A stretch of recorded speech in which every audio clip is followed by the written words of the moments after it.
hey, I'm on your neck, give me respect, hey, hey, I'm on your neck, hey, give me respect, hey, hey, I'm on your neck, give me respect, hey, hey, hey.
Let's be innovative.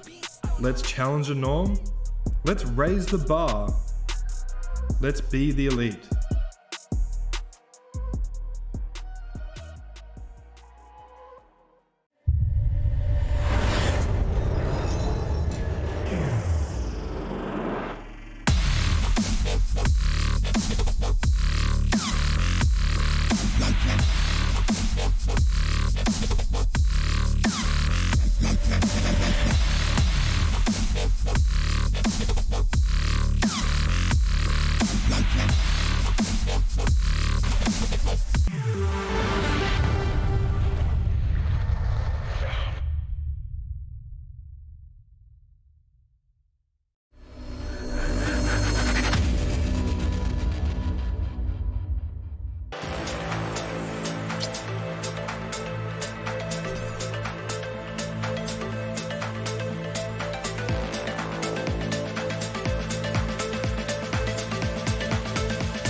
A new beginning, another opportunity to make a statement.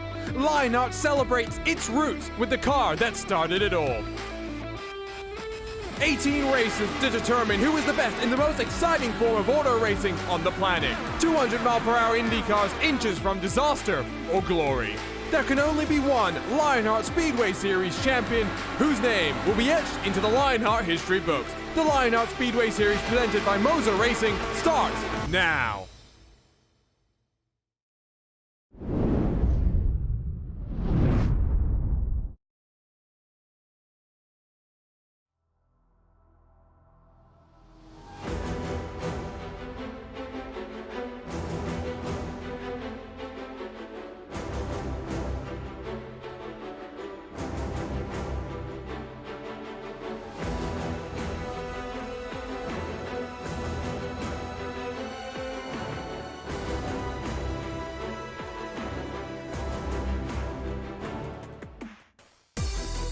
Lately, Tyler Graff has been the driver of the month.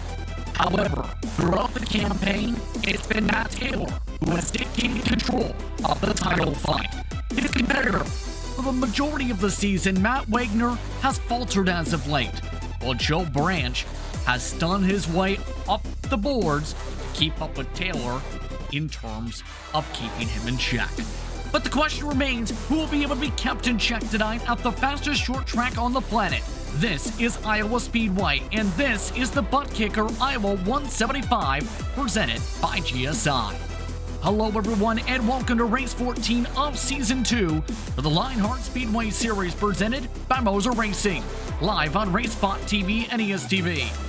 RaceSpot, the Lionheart Racing Series, is powered by HyperX, makers of premier gaming gear like luxury, ultra-comfortable cloud line of gaming headsets. Whatever you play, however you play, HyperX knows we're all gamers. For more information on HyperX products, visit hyperx.com. My name's Justin Prince. Along some of the moves tonight is Andrew Kinsella for today's coverage, with Hugo Louise in the producer's seat. Follow along live top-rated scoring thanks to our partners at ATVO. Let's head straight into our graphics esports countdown to green as we get going once more. This time, short track style. It's Iowa Speedway that's on the docket tonight. And with just 5 races remaining, the championship could remain in the ever balance. Let's take a look at the next level racing schedule. Iowa, the second to last short track race of the season, Andrew. And such an important short track it is here, Justin. We've got just 5 races, as you say, left, and they're very, very difficult races at that. Iowa, obviously, tonight, but Charlotte in 1 week's time. Very exciting 1.5 mile track that's going to be very difficult for these drivers to try and tame. And then, of course, you got Richmond and Kansas, and then the finale at Auto Club in just over a month and a half. So there's a lot for these drivers to take care of over the course of these next 5 races. And as you mentioned, Matt Taylor, he's in the catbird seat for this championship hunt right now. But Joe Branch, he's really starting to put up a fight with Matt Taylor here. Also, let's take a look at the driver standings to help tell that story. Brought to you by Graphics Esports. 64 points is the difference between those 2 drivers entering today. Matt Wagner has dropped all the way back to more than 100 points behind. It has been an elevator drop of momentum when it comes to Wagner's case. He has fallen off a cliff in terms of his tempo. It really has. His last few races has just been disastrous for Matt Wagner and his championship hopes. He looks so promising for the whole portion of that first half of the season, and then this second half he just hasn't been able to get that momentum that he needs to be able to sustain that. And meanwhile, Matt Taylor, he's been starting to run away with it, but Joe Branch, he's been that consistent runner throughout the entire course of the season, keeping them honest. And then you look at a little bit farther down these standings here, Justin, you got the likes of Andrew Wood, Luis Gonzalez-Nunez, and Shane Coogan. They've been having some really solid seasons here. Trevor Malone, he's faltered as of late as well, but there are a number of drivers here poised to make some big moves in the standings. Team standings, meanwhile, brought to you by hyperx. Let's take a look towards those, where Team Race for Sunset is now holding on to a very slim advantage, Andrew. The advantage just 20 points over Power Slide. Don't forget about Dark Horse Racing. They still have a decent amount of ground within that top spot for the standings. Team Race for Sunset not going to have an easy task to try and close out as team champions with Power Slide really on the rise. It's been a knockdown, drag-out fight between these 2 teams at the top of the standings, but Power Slide these last few weeks have been one hand tied behind their back with Michael Goodman, the one of the series leaders in pole position so far this year, Justin. He hasn't been in action for Powerside Motorsports in a couple of weeks here, and that's really hampered their efforts to try and slay the Team Race First Giants at the top of this standings. But again, it's just one of those things where you have to keep fighting through it, and Joe Branch is leading the charge for that Powerslide Motorsports bunch in second place. With that, let's take a look at the rookie standings brought to you by ButtKicker, where Andrew Wood continues to maintain the rookie standings advantage. Shane Coogan chipped away a bit of that advantage last time out, but it came to the run at Twin Wing Motegi. Samuel Ryman still holds on to the 3rd spot. Maid and Jim Herrick, the current top 5.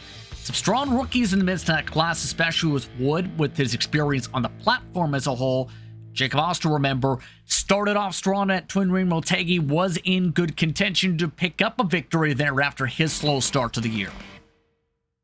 Yeah, absolutely. This has been a fascinating rookie standings to watch. There's been a lot of comings and goings throughout the course of the year, and Jacob Oster, he's really come on strong in the second half of the season, but Andrew Wood has always been the one who's sort of been at the top of these standings so far, and he is looking to try and seal that championship crown in the next few weeks here. But Shane Coogan, he's really been the driver that's been able to take it to Andrew Wood so far in this year. And as you say, Sam Ryman, he's sort of the surprise, I think, for most of us watching these standings, but he's been doing a really solid job in this Speedway series. It's been fascinating to watch just the consistency of Ryman versus the ups and downs of Coogan and Wood.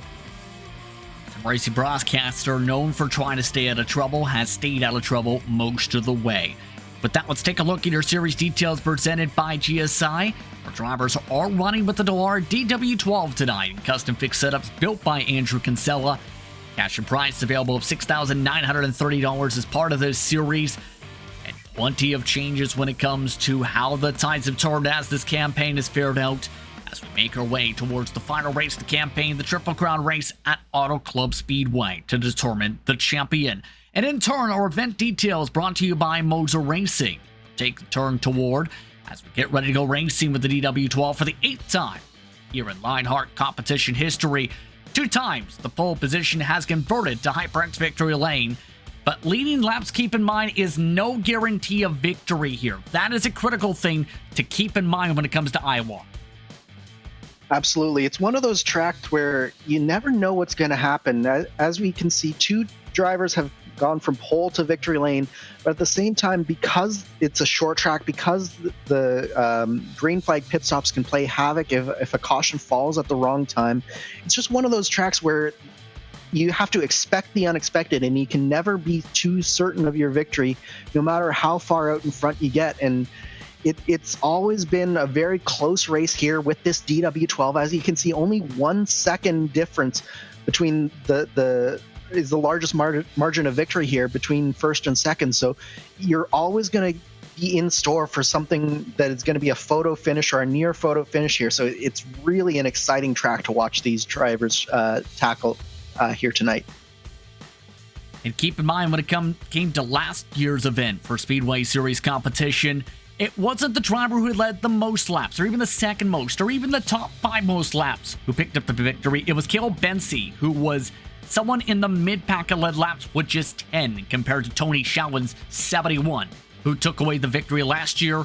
That's the major thing to consider when it comes to the strategy roulette that come into play here tonight at Iowa. But the drivers are currently in the midst of their final practice in turn here at the Speedway. We'll have to see how these drivers fare out tonight when it comes to racing at this facility that's been open since 2006. This race distance, 0.088 miles for the racetrack. To be precise, 875 miles on the decimal, but 12 to 14 degrees of progressive banking, and that's a critical thing. Potential of different lines to come into play tonight. Absolutely. That banking is what makes Iowa so much fun there, Justin, is you really do have multiple ways around this track, multiple lines. You can see it in the practice session that we have on screen right now. There's so many ways to enter the corner and to exit the corner, and it really produces a lot of side-by-side action, particularly with these DW12 cars, because you do have some fairly big amounts of downforce on these cars with those larger rear wings that you see on the IR18 currently. It's that old-style racing that was so popular with the DW12 on these shorter ovals, and it's really produces some great racing, and I'm so excited to see what's going to happen here tonight. Under a minute to go in final practice. Of note, your quickest driver in the session tonight, Creighton Carter, a 16.911, 71 with about a 3/4 thousandths of a second advantage over Ryan Eric King, Jacob Oster, Gary Gonsil, Samuel Rhyme in the top 5, 3100ths or so separating those respective drivers. Keep in mind, though, 2 of the names just mentioned, Gonzo and Carter, not going to have track positions tonight, Andrew. They have ELO penalties, as well as Matthew Short, Scott Rankin for this event. And it's going to be interesting to see some of these drivers coming from the back, what they're going to be able to do in this race, because it is a track where you can pass on it. It's difficult. It takes you a long time because these laps go up by so quickly here, Justin. But at the same time, you can pass. You can find your way through the field. So it's going to be a battle for the drivers starting at the back, but it's not something that they can't overcome here. Final practice comes to a close. That means the drivers now have to regroup to start off for qualifying in some time approaching 9 p.m. here in Newton, Iowa.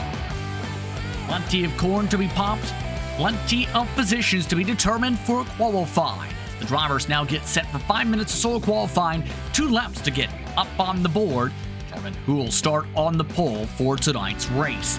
Last year, the qualifying record was set at a 16.877 by Alexis Newsom. No driver has reached into that bracket, though, for this coming into this qualifying session. The fastest time, as mentioned, was in the 16.9s. As we take a look at the driver who has been red hot the past month or so, this is Tyler Graff, a back-to-back race winner in this series. There's so much momentum on the side of that 88 car. He is coming in with brimming full of confidence here, Justin. And you can see the line that he's taken. He's taking that outside line on this first lap, trying to get as much momentum up, and then he's going to dip down here to start his second lap, trying to shorten the distance as much as possible, keep it married right down to that yellow line on the bottom side of this track. And you can see just how quickly he's already in 3 and 4 here on this second lap of his run. This is going to be the money lap. He's going to cut down right below the yellow line here, crosses the line, 16.995. That's a fast lap that we got, but it's a little bit slower than we've seen in practice so far. And we mentioned Matthew Short was a part of the listing of Pelonies coming into tonight. He put up a time in the session. That's the first time anyone's done that this season. We'll have to see what race control determines with the 19. Meanwhile, James Watson has shown flashes of speed throughout the season. Looking to keep it clean tonight as James Watson starts off with a 17.8. Yeah, but Brian Beard is the driver at the top of the standings right now with a 9.49. Tony Schowen sitting in second place, and Matt Taylor, your championship here, with a 9.67. James Watson comes across the line. He wasn't able to really improve too much here. Jacob Oster is a driver, though, that I'm really starting to keep an eye on. He's starting to come on strong here. That was a 17.769 on his first lap. Will he be able to make it a better lap on his second lap? He's really doing a good job of keeping the car low on the track, and that's key if you want to be able to have a fast lap here at Iowa. Washes up a little bit out of 4. Where does the time stand? A 17 flat. That's only 10th quickest behind George Anzaldo in front of James Watson. Several heavy hitters yet to hit the racetrack. Joe Branch amongst those looking to set their first time right here. What a season it's been for Joe Branch, now second best in the standings coming into tonight. And looking to try and chip away at Taylor's gap. Still yet to find a victory, but he has picked up 4 top 10s in the past 4 races. A solid, if unspectacular, season for Joe Branch, and that's just the way he likes it. He's a driver that doesn't necessarily light up the timing stands, but he really knows how to bring home a good finish, and that's what's allowed him to be second in the standings here. We see him cross the line. It's not a bad lap, but just a little bit slower than he was hoping for in 13th position for Joe Branch so far. And Coogan also jumping ahead of him, so making 14th for the time being. Andrew Wood now building up speed for his second lap meanwhile. 17.9 the first time. We'll see if the Woodman can try and carve his way up. A little lower on the wash-up. Uses the apron and another 17 flat. Driver struggling to reach the 16.9s. That'll be a disappointment, Wood, but one driver who is not going to be disappointed there is Michael Goodman, making his return after a couple of races off there for the last couple of races. He just put in a 9.34 to lead our times here. Luis Gonzalez-Nunez, though, always one of the faster drivers in qualifying. It's a 16.988. So book that as 6th place, at least for now, for Luis Gonzalez-Nunez. The case of Michael Goodman, by the way. Goodman, the series leader in poles entering tonight with 5. Taking a look at Samuel Ryman, meanwhile. Ryman yet to record a time, had a 16.948 in practice. If he could do that again in qualifying, that'd be good enough to get him on the front row. One of your championship contenders, Matt Wagner, in the 3rd position now temporarily, but Sam Ryman, he's looking good so far. Just got to keep that momentum up coming out of turn 4, and it is a 16.982 for Sam Ryman. One of the best starting positions for Ryman all season, in fact, as that will just about round out qualifying. Jeff Hyson, Scott Rankin, Mike Goodson, Gary Gonso, Creighton Carter not setting times. Most of those a part of the EOL party. Matthew Short did set a time despite supposed to have an EOL penalty. We'll see how things are determined as we get ready for your starting grid from Iowa. Michael Goodman gets a series-leading 6th pole with a 16.93 over Brian Beard. Matt Wagner starts in 3rd with Tony Schowen, Craig Forsyth, and Matt Taylor, the championship leader, starting in 6th. Samuel Ryman with one of his best starts of the year. The independent starts in 7th. Luis Gonzalez-Nunez starts in 8th. Ron Hacker and Trevor Malone round out your top 10. Tower Graf falls back to the mid-pack after starting up at the front during his back-to-back victories. He'll start alongside Mike Rigney. The rookie Jim Herrick starts alongside Big Joe Hassert. with Georgia Nzotto, the boss man, in 15th.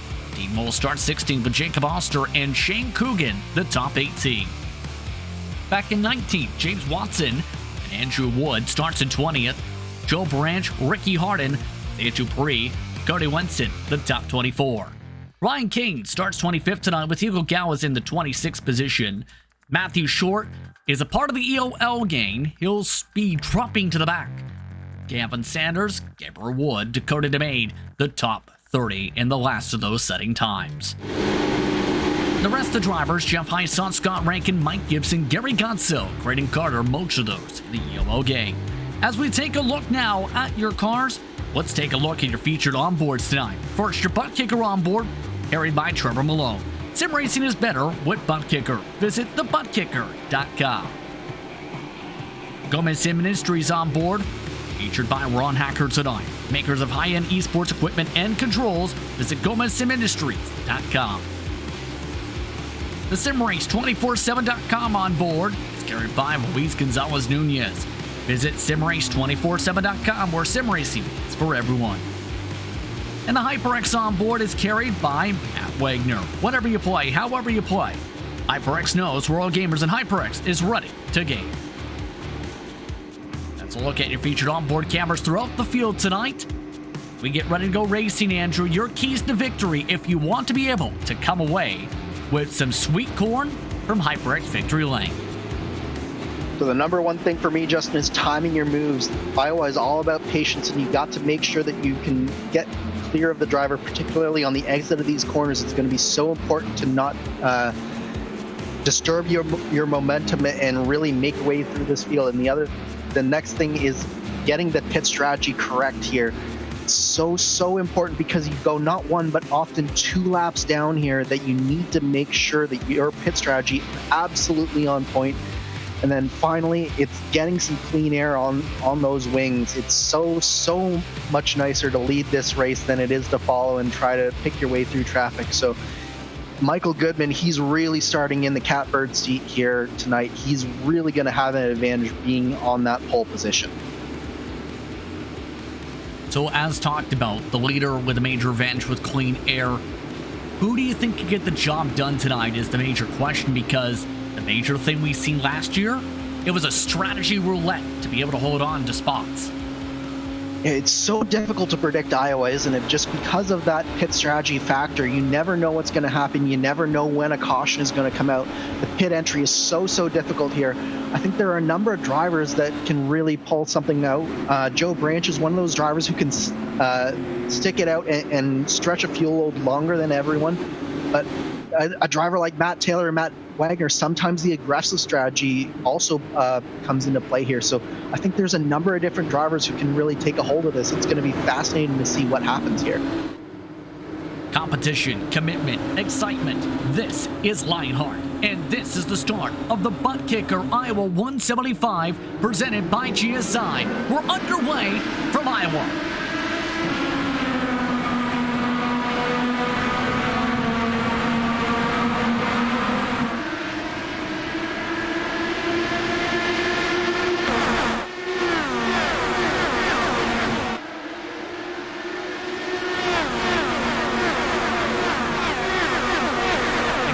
For Michael Goodman as he leads things off with a 0.3 of a second advantage over Matt Wagner. Brian Beard shuffled quickly to third. Once the battle is already picking up, Ron Hacker 2 spots up, Cody Wenson up 5 spots, and then span of a couple laps in the 67.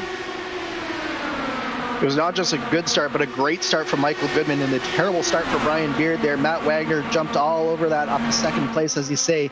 It's been a little bit chaotic here, and this is going to be indicative of what we see throughout the course of this race. It's just 2x2 action. That outside lane does really seem to be working for a lot of these drivers, but some of the braver drivers are venturing down into that lower lane, and it's really paying off for a few of them.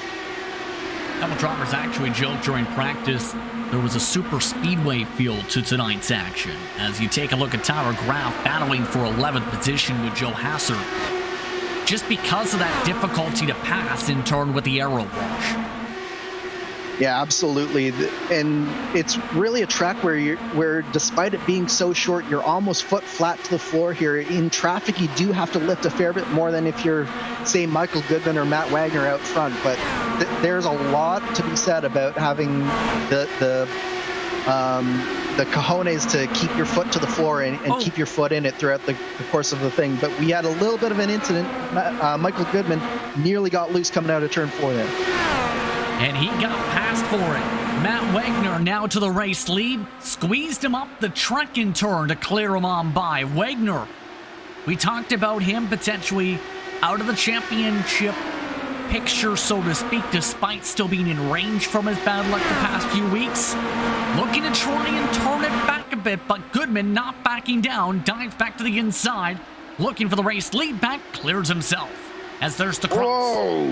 That was a bold crossover there from Matt Wagner. Goodman did the slide job, sort of class racing that you see here at Iowa, but Wagner was really aggressive there, trying to do the over-under, and I think we're going to see a lot of swapping for position here at the front, because Matt Wagner knows that he has to win this race if he wants to be in contention for that title.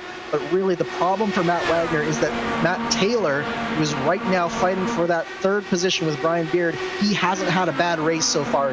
Matt Wagner at this point, he needs Matt Taylor to have a little bit of bad luck here tonight.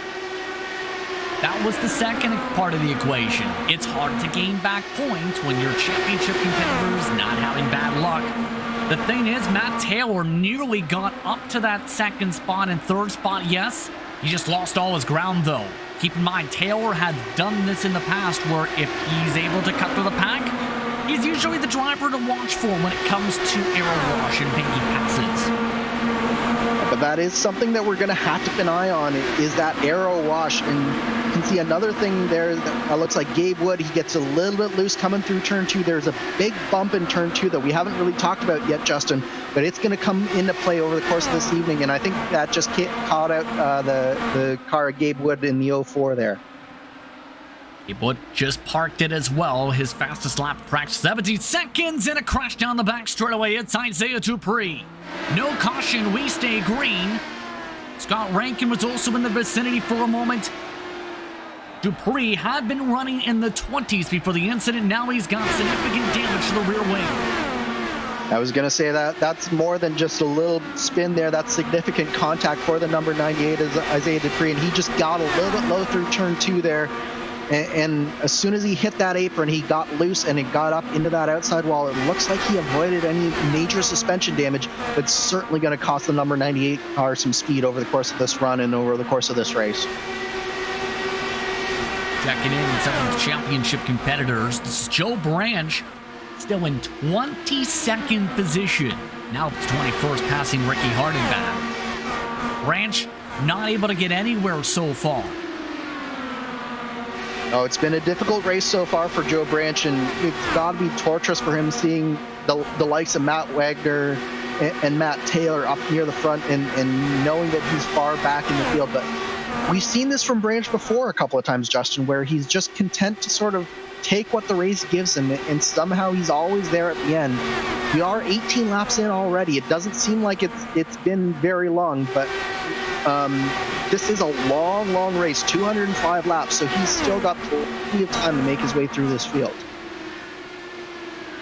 Caution flag is out, trouble down the front straightaway. It's Dean Mall. Several more also taking spins, and we're under caution for the first time tonight here at Iowa. Just an unfortunate incident there for Dean Mall coming off of the turn 4. Looks like he just got a little bit loose. Might have had a little bit of help there. We're going to have to consult the replay on that. But it looks like the number 40 car there, just some netcode incidents that they got together and got hooked up there. And it looks like both the 40 of Jim Herrick and the 23 of Dean Mall just sort of one of those incidents that can happen at a track when you have such short reaction times and you have such small margins between the cars. That collected several fast drivers, though. Amongst those picking up significant damage, Andrew Wood, Jacob Oster. So those respective drivers have mandatory repairs. Jim Herrick also coming in. Check that on the 9, major wing damage, but potential suspension damage. Pit stops underway on lap 20. Beard doesn't come in as well as Matt Taylor. Matt Wagner leads the pit stop party. Yeah, this is where the track position game really comes into play here, Justin, is who stays out, who goes in. A number of drivers at the front decided to stay out. Matt Taylor taking the opposite strategy to Matt Wagner and Michael Goodman here. So that's a little bit interesting from Taylor, trying to stay out this early on in the race. But in terms of the drivers who were coming down pit road, definitely looked like Goodman did fall just behind Matt Taylor there on that pit exit. So Wagner, Goodman, Forsyth, the race off the pit lane. 8 drivers staying out, amongst those Gary Gonzo, Mike Rigney, Topper Graff, Luis Gonzalez Nunez, Trevor Malone, Ron Hacker, Matt Taylor, Brian Beard. And that's to be expected with the strategy roulette tonight. Here is what Andrew Wood just saw. And just nowhere to go for the 64 of Andrew Wood. Just one of those unfortunate things that can happen in Iowa. When you're back in the pack, he just literally had nowhere to go when Jim Herrick spun back up the track, and just an unfortunate end to the day for Andrew Wood. The race car went from being a race car, a Zamboni as Andrew Wood prefers it, to a very big modified. Let's see, for a moment. Oster and Wood losing laps with damage. Jim Herrick also out of the race. Also hearing Gabe Wood out of the race due to health-related issues. But the strategy roulette starting off already here at Iowa. We mentioned this to be expectation here tonight. 56 to 60 laps. The fuel window is projected coming in for this 205 lap race. And those wide open fuel windows do really create some interesting strategies, and we've already seen it here 20 laps into this race, where some of the drivers have decided to come in, but some are rolling the dice and staying out. And what all the drivers who stayed out here, Justin, are trying to hope for is another quick caution where they're able to keep on saving fuel and maybe cut out a stop here, because what they really, really don't want to see is a cycle of green flag pit stops where it puts them in the danger zone a couple of laps down. So it's going to be interesting to see how this plays out. And it's interesting that Matt Taylor was one of the drivers who decided to take this gamble of staying out here. If I were Matt Taylor, I probably would have been a little bit more conservative here and came down with everyone else. By the way, Gary Gonzo just came in this time by, so he's elected to go to the back.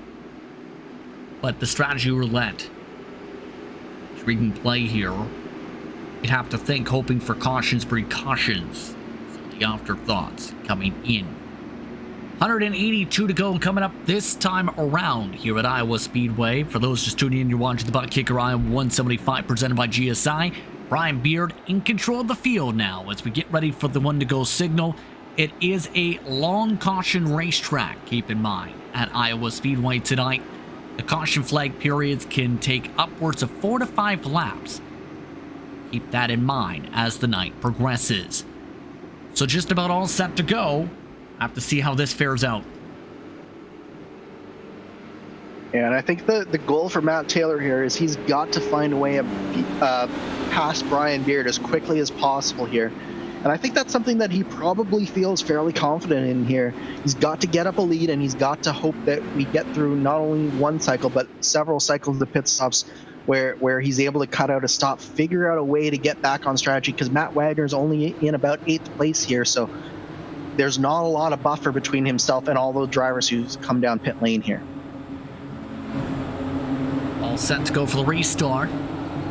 GSI back machine of Beard in control of the pack. Green flag is out, back underway.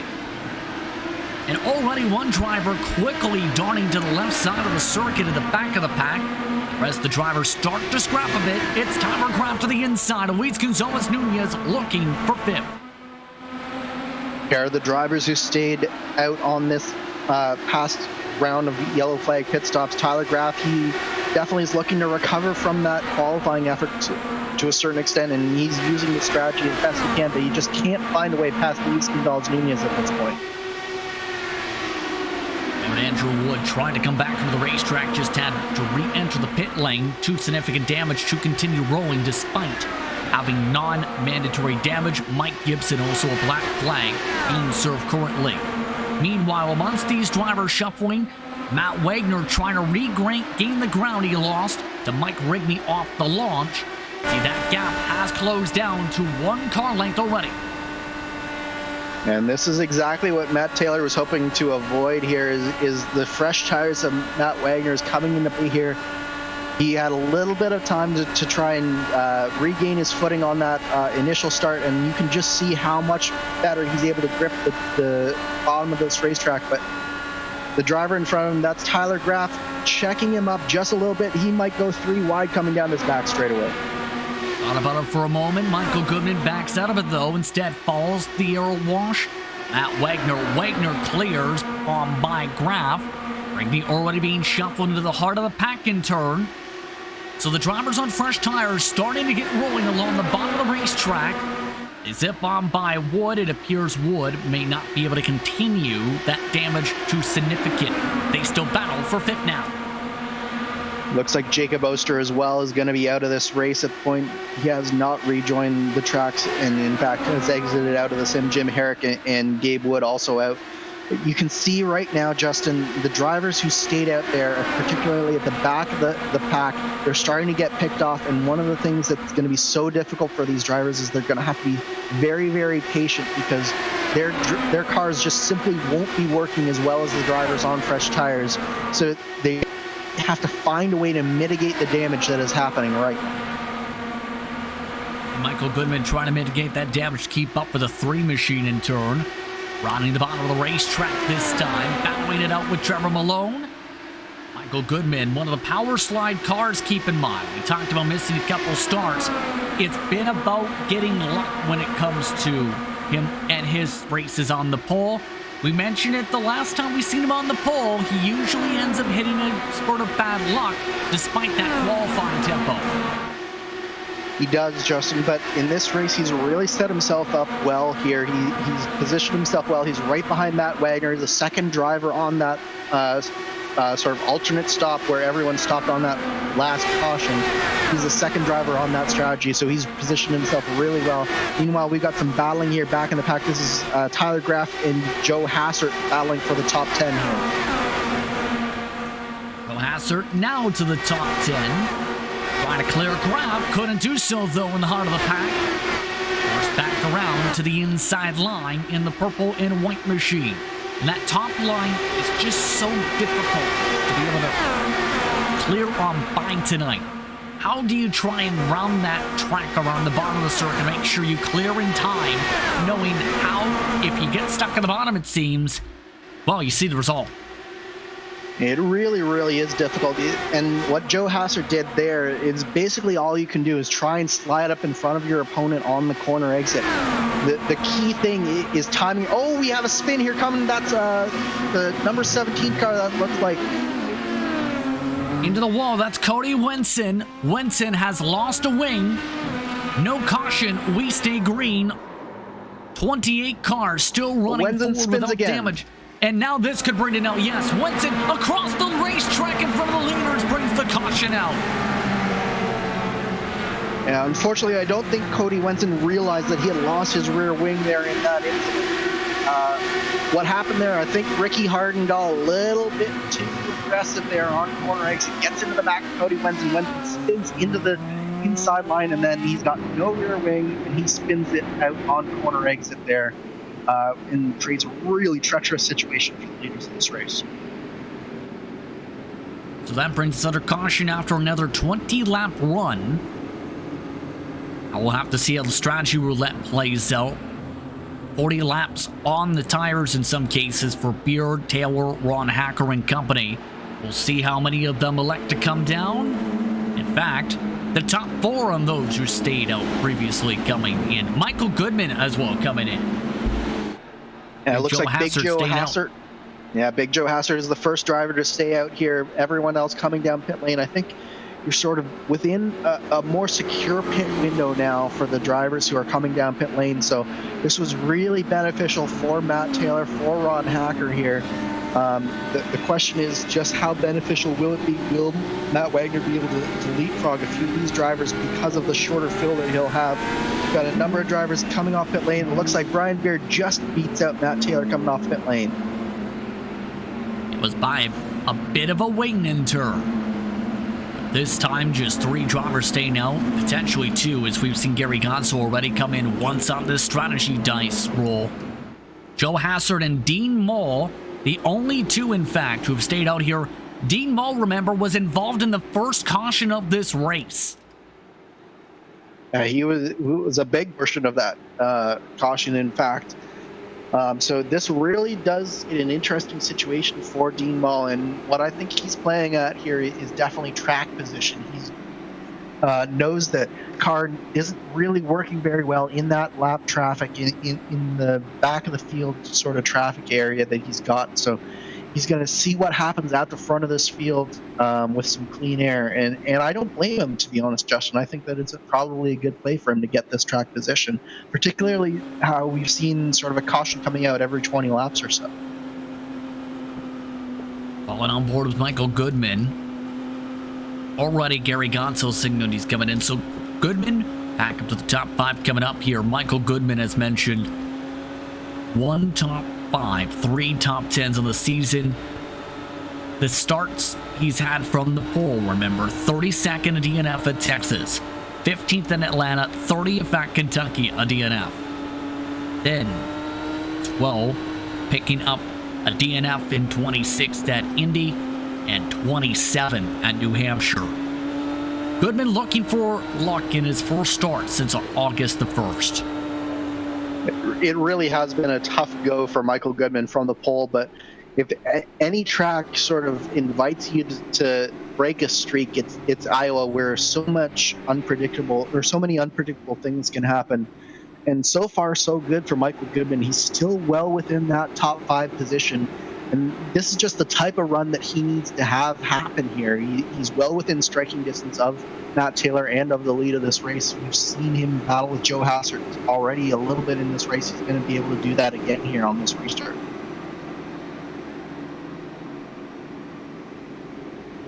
He's still on top of the iRacing pace car. Of note, Scott Rankin has come back down and topped off for fuel. Gary Gonzo has seen coming in. George Soto had to make a wing change during this caution flag period. So coming up to the 1 to go on the signal. That came up a few laps early. That would have worked out for the track position, would say, for those who stayed at the first caution. Most of those who were up in the front were up in the front before the first caution. But I would say it still did work out well for the likes of Brian Beard and Matt Taylor. It did prevent them from being tumbled even further down, because Matt Wagner and Michael Goodman were looking very, very racy there. So I do think that for the more promising contenders in that alternate strategy, it definitely did work out here. And one thing to mention is Cody Wenzen did mention that he had no meatballs, so he didn't really know that that wing had come off his car. So that's what happened with that secondary spin that brought out the caution. There's the driver explanation coming in. We're all set to go. Coming to 161 laps to go. Joe Hassard in control of the pack. Green flag is out. Back underway.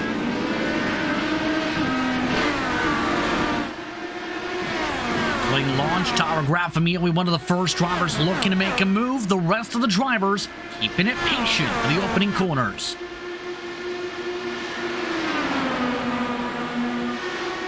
Tyler Graff looking racy here with Craig Forsyth, and just behind them, Ricky Hardin and Mike Rigney going hard. So it's quiet at the front of the field, but in towards the mid-pack, it's really starting to pick up here, Justin.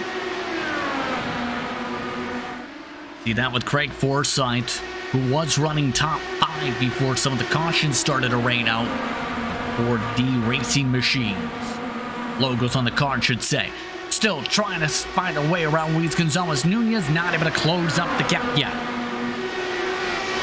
And just a little bit further back behind this pack as well, you have Joe Branch, one of our championship contenders. He's up to 16th, just behind Ryan Eric King, and he's been looking to find a way back. Meanwhile, Matt Taylor, he's found a way around Dean Mall here at the front. Michael Goodman also looking to get around the driver who stayed out on that last caution. Very close call there with Goodman, though. We cross the front end of Dean Mull's machine. Ron Hacker, the next one up to try and make the move. For the race lead, Beard makes the pass down the bottom. Flying Beard back to the point. Took him only 5 laps after the restart. Next up behind him is Taylor. You can really see what those fresh tires mean when you don't really have a lot of drivers in between. Meanwhile, it's almost 3 wide here. Oh, and that was right at the front of the field. Caution is out, and you see at the bottom of the racetrack, the trigger, that's Shane Coogan. Coogan running the bottom of the circuit. We're under yellow again, and this was on his own. And I think Coogan had a little bit of damage from an earlier incident. You can definitely see it on that left side of his car. It just hits that bump, and when you hit that bump the wrong way, especially with a damaged car, it just pitches around, and that's all that Shane Coogan there. We're back under caution. Caution breed cautions, right? Seen that definitely come into play. It looks like Dean Mull, after losing on the track position, has signaled he wants to come in. Outside of that, expecting most drivers to stay out here. We ran only about 11 laps from the previous stoppages. 12 and 12 laps from the last caution, most of those under the safety of the yellow flag. Speaking of yellow, the yellow car, Brian Beard, in control of the pack, has led 24 laps so far. Yeah, Beard has been showing some real strength here at the front of this field. He's been under attack at a couple points in this run, but whenever he gets that clean air, he's really been able to sort of stretch it out a little bit. We do have a few drivers on pit lane here, though, led by Craig Forsyth. That's the main driver, as well as Dean Mall coming down and abandoning that strategy. So some interesting games being played with the strategy. We also have a number of drivers from sort of back in the field coming down, and I don't blame any of the drivers back in the field for coming down and taking fresh tires here, because we've seen already that fresh tires really do make a difference, even if it's only 10 or 15 laps. Still in the spot, Beard in control of the pack right now in terms of controlling the laps led. Last time out, Twin Rail Taggy, he was a contender at one point, finished in 6th, remember. One top 5, that coming from Indianapolis earlier on in the campaign. What a charge back for Joe Hasser. Take a look. The 11 machine right now, the veteran for Lionheart competition, has also had some flashes of pace. 2 top 5s this season. In fact, one of them came out last time out at Twin Mertegi. He was also a part of the aggressive battling for the win at one point. Joe is absolutely one of the drivers who, particularly on an oval, when all the cards fall his way, he knows how to finish this race. The question is, what will happen over the course of this run? We definitely know that he's on this sort of alternate strategy island here, having not come down on the previous 2 cautions, and going to be interested to see how his tires hold up and what happens when he finally does have to come down pit lane. If we finally do get to some green flag pit stops, Justin, Joe Hasser could be in a little bit of trouble here. Right on that, he is the only one on his strategy now. Gary Gonzo again just topped off this time. 2 to go signal given to the drivers. So it's now in the major mark of how do you split this up the rest of the way, because it looks simple on paper, so to speak, but it can't be as simple as that, right? No, it's never as simple as that at Iowa, particularly when you have a car like this where you can race side by side and you know that cautions are going to be coming up. So you really not only have to be cognizant of what you're doing in terms of fuel to split it up evenly and to maximize that, but you have to figure that you're going to get at least another 2 or 3 cautions in this race at a minimum. So these drivers are doing this in the car as they're going around under caution, but also when they're going under green, doing 17, 18-second laps. So it's a very difficult proposition to try and figure out the fuel strategy on the fly. But these drivers have to do that and have to maximize it in order to come out on top of a race like this. It's incredibly difficult, but also really fun to watch. One to go signal has been given. Beard, Hassert, Taylor, Goodman, Wagner. Your top 5 now. Ron Hacker, Tony Shaw, and Trevor Malone. Luis Gonzalez Nunez, Tower Graf. Top 10. Hacker is another driver who's really benefited from the fuel strategy, and he's inserted himself well within this top 10 here. So now that he's on the sort of same mainline strategy that everyone else is, barring Joe Hassert, it'll be interesting to see what he does here on this restart. It's time to see how things play out here. With 150 to go now from Iowa, cautions have bred cautions for much of this race. We're back underway from Iowa. Clean start once again by Beard. Michael Goodman already trying to make a move on Taylor through 1 and 2. The rest of the pack starting the single file already. Single file for now here, Justin, but we got a number of drivers who are trying to move up while the positions are right for the taking. None more so than Ron Hacker and Tony Shaw and Trevor Malone. This battle here is going on, and I think it's going to go on until we get some movement here. Tony Shaw looking to the bottom of Ron Hacker in through 3 and 4. Hacker able to hold off Showett in turn. Remember, Showett led the most laps last year at this racetrack. Breakthrough so far as we take a look at the 21 in the middle of the screen, trying to hold things off in the midst of this fight. Meanwhile, for second, Taylor builds up the run on Hassert. Goodman checks up behind them. Taylor looks again. And you can see just how powerful that outside line is for Joe Hassert. He's able to keep his momentum, but it's only a matter of time before Matt Taylor finds a way to just clear him off. And all I think it's going to take here is the number 5 of Brian Beard in that lead, getting a little bit more of a lead over Joe Hassert. And that's all it's going to take for Matt Taylor to be able to find a way to slot in front. Meanwhile, Michael Goodman is just stalking these drivers, and right behind him is Matt Wagner as well. So there's a lot of championship implications right now in this top 5 battle. Goodman still trying to sort things out, trying to find clean air. Everyone else in his line matching the same marks. Taylor this time chooses top. Behind them, Wagner. It's middle. Here comes Goodman. Yeah, Goodman was looking to that inside line. He's really making that clean air work on that low line. The trick is he's got to find a way to clean. Oh, we got Dean Mall spinning off a turn 4. And we're under caution yet again. Dean Moll's night may be done here in the 23 machine. Significant damage was running middle of the pack before the caution, as that was Ryan Eric King. Yeah, and that was a little bit of help for Dean Mall on that caution flag there, and I don't really blame Dean Mall at all for that incident there. You can't really predict a car pushing up like that, and it's an unfortunate end for Dean Mall. He was looking good for a little while there on that alternate strategy, but then he pitted, he found himself mired in the back of the field, and then stuff like that can happen. Here's another look. Straight to the wall on top of the safer barrier. Cautions, precautions, precautions, precautions. Last year's race had 8, remember. The high for this chassis was back in season 3 when it was the IndyCar series with 9. We are already about halfway to that mark. Here it comes Joe Hassert. Comes in with the back of the field for this sequence. About 15th on ahead, staying out for this pit stop cycle. Joe Hassert was the major one coming down pit lane, but we're riding on board with one of your championship contenders in Joe Branch coming down pit lane as well.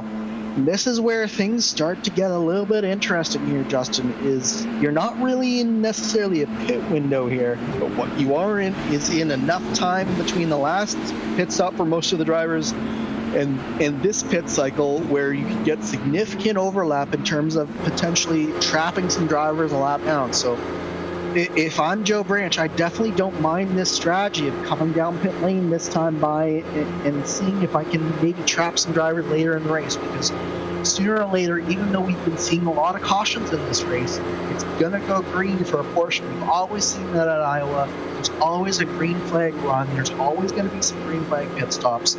So if you can find a way to make that strategy work for you, and I think Joe Branch might just be able to do that with this pit stop here. See how this goes as the night now progresses. Ryan Eric King, after that contact, has just also parked it as well. So we're down to 26 running, 25 on the lead lap. Time of this caution flag. Michael Goodman up to third with the time of the yellow, Taylor to second, by the way. The biggest mover in this race currently, and we'll see if the 2 comes down yet again to change that quickly, is Gary Gonzo. I believe he's already signaled he wants to come in. Up 21 spots. That's if he wants to keep the 21 spots gained. The answer is no, he does not want to keep 21 spots gained on the race. The 84 right behind him of Hugo Gallus, he's done a good job of making his way through the field as well. I do believe he's coming down pit lane as well. So that leaves our biggest mover, I believe, is Creighton Carter right now. Quickest in practice, yes. Yeah, so Creighton's another driver that you want to sort of keep an eye on. He doesn't often qualify very well, but he's one of those drivers who, as long as he can stay out of trouble in the early portion of the race, he normally can factor into sort of the late stages of a race, again, if he can stay out of trouble here. On with Carter. Last time out, it was a DNF at Twin Mirotegi. Keep in mind, in 30th, he was a 10th place finisher at Chicagoland, though. Best finish of the season, 9th at Kentucky. Still waiting for the lights to go out on top of the iRacing pace car. Beard continuing to log lead laps up at the head of the field. And you have to think eventually we'll go green, right? Cautions, precautions can't last forever. Absolutely. There's a certain point where you just sort of, everyone decides to hold station a little bit at Iowa, and the chaos just suddenly breeds the calm, and you suddenly find yourself clicking off 100 or 150 laps with no caution here. And I think we're poised to see that happen here on this restart. It might be this restart. It might be another caution or two, but sooner or later, you're going to put yourself in this long green flag run. And when that happens, you really start to see, first of all, who has pace, but second of all, who has the right strategy and who made the pit stop at the right time to capitalize on that long green flag run. The caution parade has been led by a yellow car much of this way. Brian Beard coming up to 40 laps led to this green flag sequence. We'll try it again. Green flag is out, back underway. Once again, Tyler Graff the first to already look to make a pass. The rest of the pack single file. Wagner. Once those watching the backdrop of his mirror, several drivers trying to dart to the inside. Take a look at Graff right there, trying to battle that. Up in front of them is Tony Shalwin. An aggressive move there from Tyler Graff, but you have to be aggressive on these restarts to make these positions work. And you can see Ron Hacker just defending on that outside line, and soon Graff is going to be under attack here from Houston as well as Nunez and Trevor Malone. So momentum is another thing that we have to keep in mind here, Justin. You really have to be careful with that. Michael Goodman, meanwhile, looking for second place underneath Matt Taylor. And nearly clears. Taylor not backing down. Taylor using a little bit of space. Goodman trying to squeeze him nearly to the wall. Nearly contact. Oh, it was near disaster there. Oh no, Matt Taylor! Taylor, the championship leader, gets crashed. Taylor upside down in 1 and 2. We're under caution, and the championship has just taken a tumble. Everything has been turned upside down, literally and figuratively, for Matt Taylor here, Justin. That was the absolute worst case scenario that Matt Taylor could have come up with, has just come across. We have just a little bit of net code. Unfortunately, it doesn't really look like Goodman did anything wrong. Yes, he kept Matt Taylor on that high line coming into one, but There was a little bit of air between the two of those drivers, and it's just an unfortunate incident that takes out your championship leader here. That's exactly what Matt Wagner may have needed to chip away back to that gap. Joe Branch as well, but Branch is outside the top 10 still. Keep in mind, there are drop weeks in this series. The previous worst finishes that would have been in that range, 16th, 15th, 19th, 27th. The 15th place from Pocono, I believe, will now come into effect because of that one, unless Taylor can keep going here. He's currently 25th.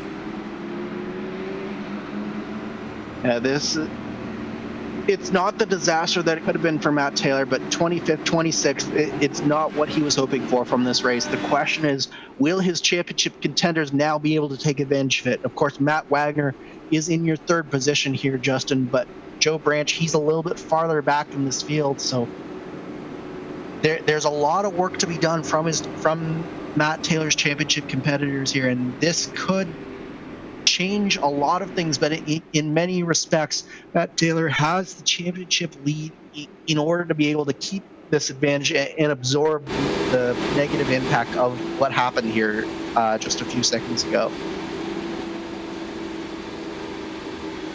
It'll be really intriguing how the official points in turn shake up because of this. Tony Schowen, by the way, is now up to 4th. Tony Schowen, the championship competitor last season, and was a competitor battling for the win last time out, finished in 3rd at Twin Rim Motegi and led 4 laps.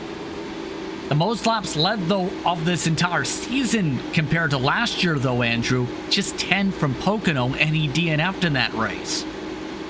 It really hasn't been a good season here for Tony Schowen, but he's one of those drivers that you know he's got the speed. It's just a question of being able to put it all together in a race and put together a run of races. And Schowen just hasn't been able to do that so far, but he's got the speed to do it. And we know that he can do it over the course of a season, just not so far this season. But Iowa is one of those races, Justin, where anything can happen, and it can also turn the momentum of the season on its head. So Schowen is one of those drivers I definitely want to keep my eye on and see whether he can sort of capitalize on this really good positioning here, sort of a third of the way through this race, and convert it to something a little bit more, and then see if he can keep this momentum going.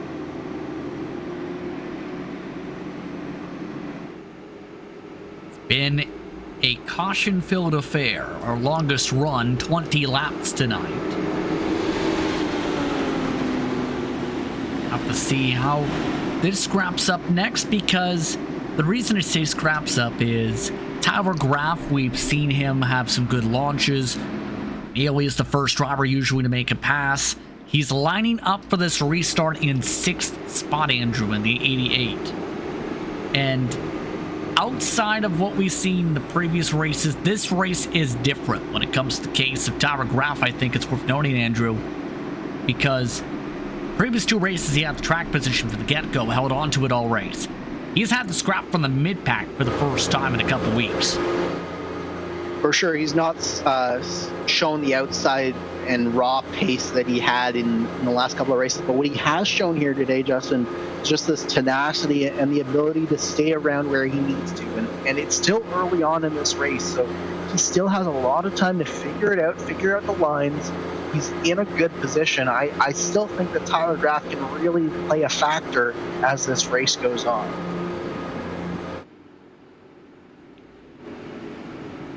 And coming up to the restart, Brian Beard still in the race lead. Michael Goodman, Matt Wagner, the top 3. They, along with Joe Hassert, the only drivers who have led laps remaining in this race. In fact, the only drivers to have laps scored for them tonight. Up in the first position. Graf is already trying to make a peek to the inside before we even get to the restart zone. Pace car is off. Green flag is out. And there goes Graf for 5th.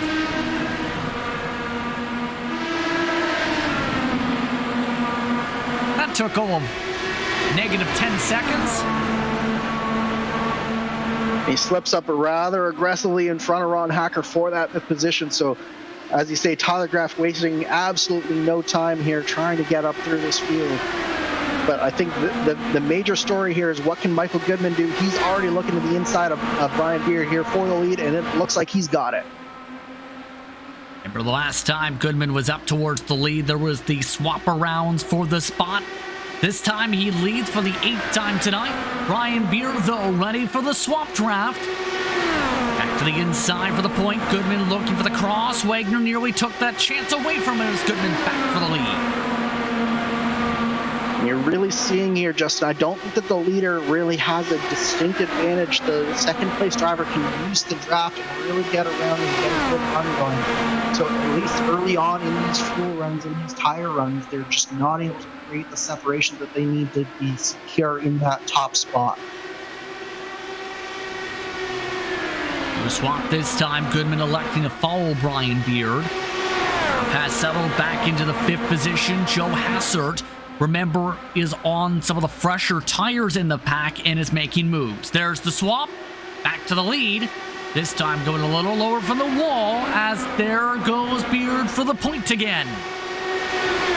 And there's Matt Wagner in 3rd. He's hounding the back of both of these drivers. He hasn't seen an opening yet that can really put his nose in, but at the same time, he's really seems like he's a driver to look for if he's one of these duos slips up even a little bit. Error squeezed by Goodman. He has been very cutthroat tonight. Now a big block for a moment. Beard again getting the run. Wagner in the popcorn seat, trying to dive for 2nd. Goodman loses 2nd down the back for a moment. And Wagner's really trying to take that spot away from Goodman, and he does slip up in front of him on the exit of turn 4, and his teammate Tony Schoen now looks to the inside of the 99 of Michael Goodman. Meanwhile, Tyler Graff trying to work that outside line. It looks like he's got 4th place here. Able to squeeze on by the 31 machine. Close calls there again with Joe Hatzer trying to cut his way back up to 7th spot. Luis Gonzalez Nunez. Nunez, remember, did not have a good time at Iowa last year. This time, it's a little bit cleaner as he tries to run the high side and hold off Joe Hassard and does for now. It's amazing how fast the action could come here at Iowa Speedway. There's so tight confines, even though you see 3 or 4 lanes here that these drivers can use. The drivers and the confines here are just so small, and the drivers can basically come together in an instant. Here's Joe Branch here getting passed by Gavin Sanders on that outside line. Branch really hasn't been able to do anything, but Sanders is certainly on the move here. That's Ricky Harden, the Harden-the-Wall car right in front of him. Keep in mind, these drivers talked off again last caution and can go the furthest out of anybody in the field if it goes green for pit stops. Sanders, Carter also joining the fray up to 2nd on that strategy now. Joe Branch sliding back, and Dakota DeMade is also joining the fun. 2 wide in front of them. Check up this time with James Watson on the inside. And Watson on the low side, just not able to fight off Ricky Harden and Gavin Sanders, and it looks like Creighton Carter might also take advantage of it here. So some of these drivers on these fresher tires, they're really starting to take advantage of it, and you can see what kind of advantage it gives. But they're almost 3 wide into 1 here, trying to find a way past James Watson here in that bright green and yellow car that you see on screen. Joe Branch, though, he's been fighting in this mid-pack all race long, and I just don't see him making any progress forward here, Justin. Been like a brick wall almost as we take a look at the infinite machine of Matthew Short. Short, one of the drivers with an EOL penalty entering tonight. Not able to find a way up to the 16th spot yet. He has been a bit up and down the pylon, though, up 10 spots from his starting slot. It's been an up and down race for Matthew Short. Certainly it's been up in the last few laps here. He's really started to move since that last green flag came out. He's hounding the back of Joe Branch right in front of him. And you can see him just sort of working that little bit of a higher line and keep his momentum up. And that's really going to serve him well as this run goes on. It'll allow him to keep the tires underneath him, and just sort of find that clean air that really allows him to find whatever speed he can. Meanwhile, Dakota DeMade just a little bit further back in this field, right behind Craig Forsyth. These are two drivers that we saw higher up in the field earlier on in the race, but through some pit strategy, it just hasn't worked out for either Forsyth or DeMade at this point. Forsyth 18th, DeMade 19th. DeMade did not have a good qualifying run tonight. And remember, we talked about DeMade a lot last year with his speed on tracks like Iowa and Richmond. So far, not looking the same this year. Joe Branch, meanwhile, regrouping behind Watson. Behind them short, getting the run. That gets him around Forsyth for 17th. Forsyth was looking underneath Matthew Short, and now Short is sort of feeling that pressure and really needs to go here pretty soon. So he's trying to look to the outside of Joe Branch. And Branch, I think he really needs to figure out whether he can work that high line, because that high line seems to be working really well for a number of drivers. But Branch really hasn't been able to work it so far. And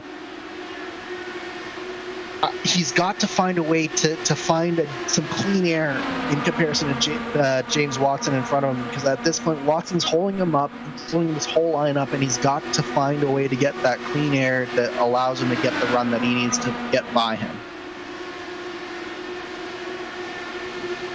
Coming up towards the halfway mark of this race after several caution flags have slowed down the tempo. Come to 104 to go. They crash. Oh no! Forsyth goes around. Contact with Short. And we're under caution yet again. Yeah, that was a little bit of an optimistic move there from Craig Forsyth. I was just about to say that we seem to have gotten the caution monkey off of our backs, but unfortunately there, Forsyth, a little bit of an over-optimistic slide up the track, and it really has cost him a lot there.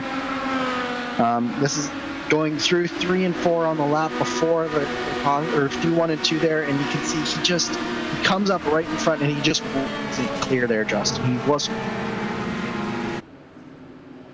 Also hit a bit of the bottom of the racetrack prior to that incident. And pit stop time.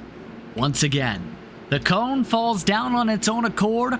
Luis Gonzalez stays out. Just about everybody else coming in this time by. Some of the drivers out there for as much and as many as 62 laps. And this caution really is coming at an opportune time for a number of drivers. As you mentioned, they were getting right to the end of their fuel window here. So a number of drivers coming down pit lane, being able to take service without losing too much time. But at the same time, a few of the drivers will be able to take advantage and maybe vault their way up past a few drivers. It'll be interesting to see how this shakes out on pit exit. Just went out of the pit lane, Brian Beard, by the way. Luis Gonzalez Nunez, you'd have to think would have to come in here. He's coming up to 63 laps on this stint, only 1 stop. Yar's not coming down the previous time. Gary Godso, Scott Rankin. We've seen top off before. Scott Rankin, for example, right there coming down. So, in turn, Brian Beard in control here, potentially off the restart. It certainly is an interesting strategy from Luis Gonzalez Nunez. I'm not sure just how much longer he can go. Certainly not more than 10 or 15 laps, even with all the caution that we've had. So it's an interesting call for me. If you're the 14 car, why would you stay out here? I think you had to down pit lane at some point on this caution. Otherwise, you're risking being caught out and being caught several laps down on the next caution.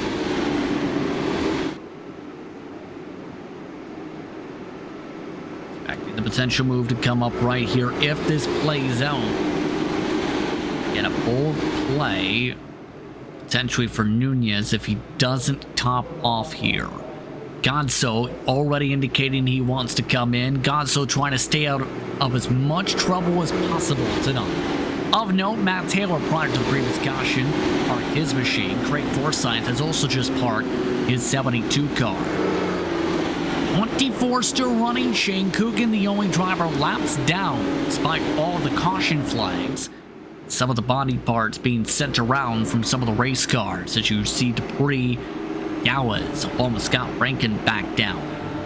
But 100 laps to go. Still about a one-stopper for the pit stop cycles, though.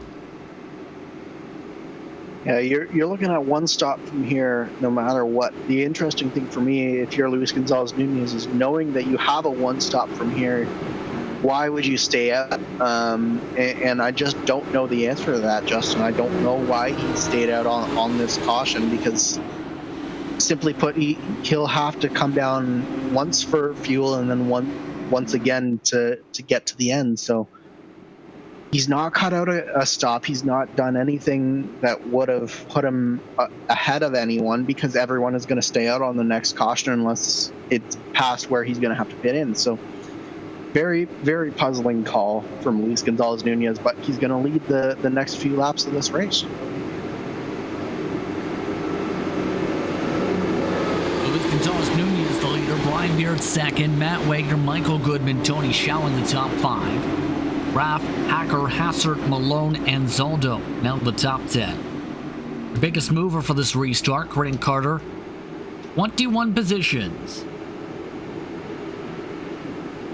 Hearing there is an issue right now potentially for Coogan, already indicating he'll let by some of the drivers starting behind him for the upcoming restart. We're coming up to 99 to go. There is the 29 who's already moving to the left side of the racetrack to let by the lead lap drivers pinned behind him. Meanwhile, through 3 and 4, the leaders ready to see what happens with Nunez electing to stay out here. 99 to go, back underway.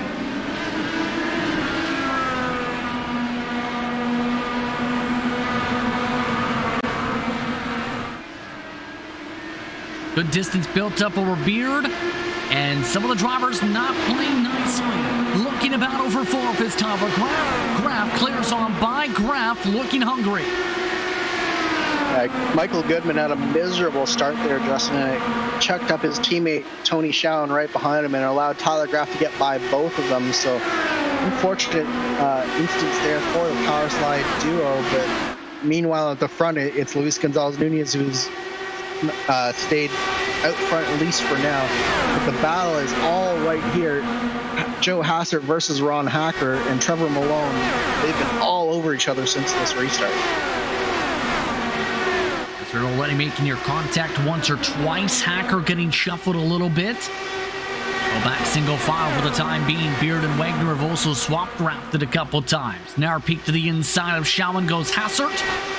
Build up the run yet on the 31. Coming up to 95 laps to go in this one.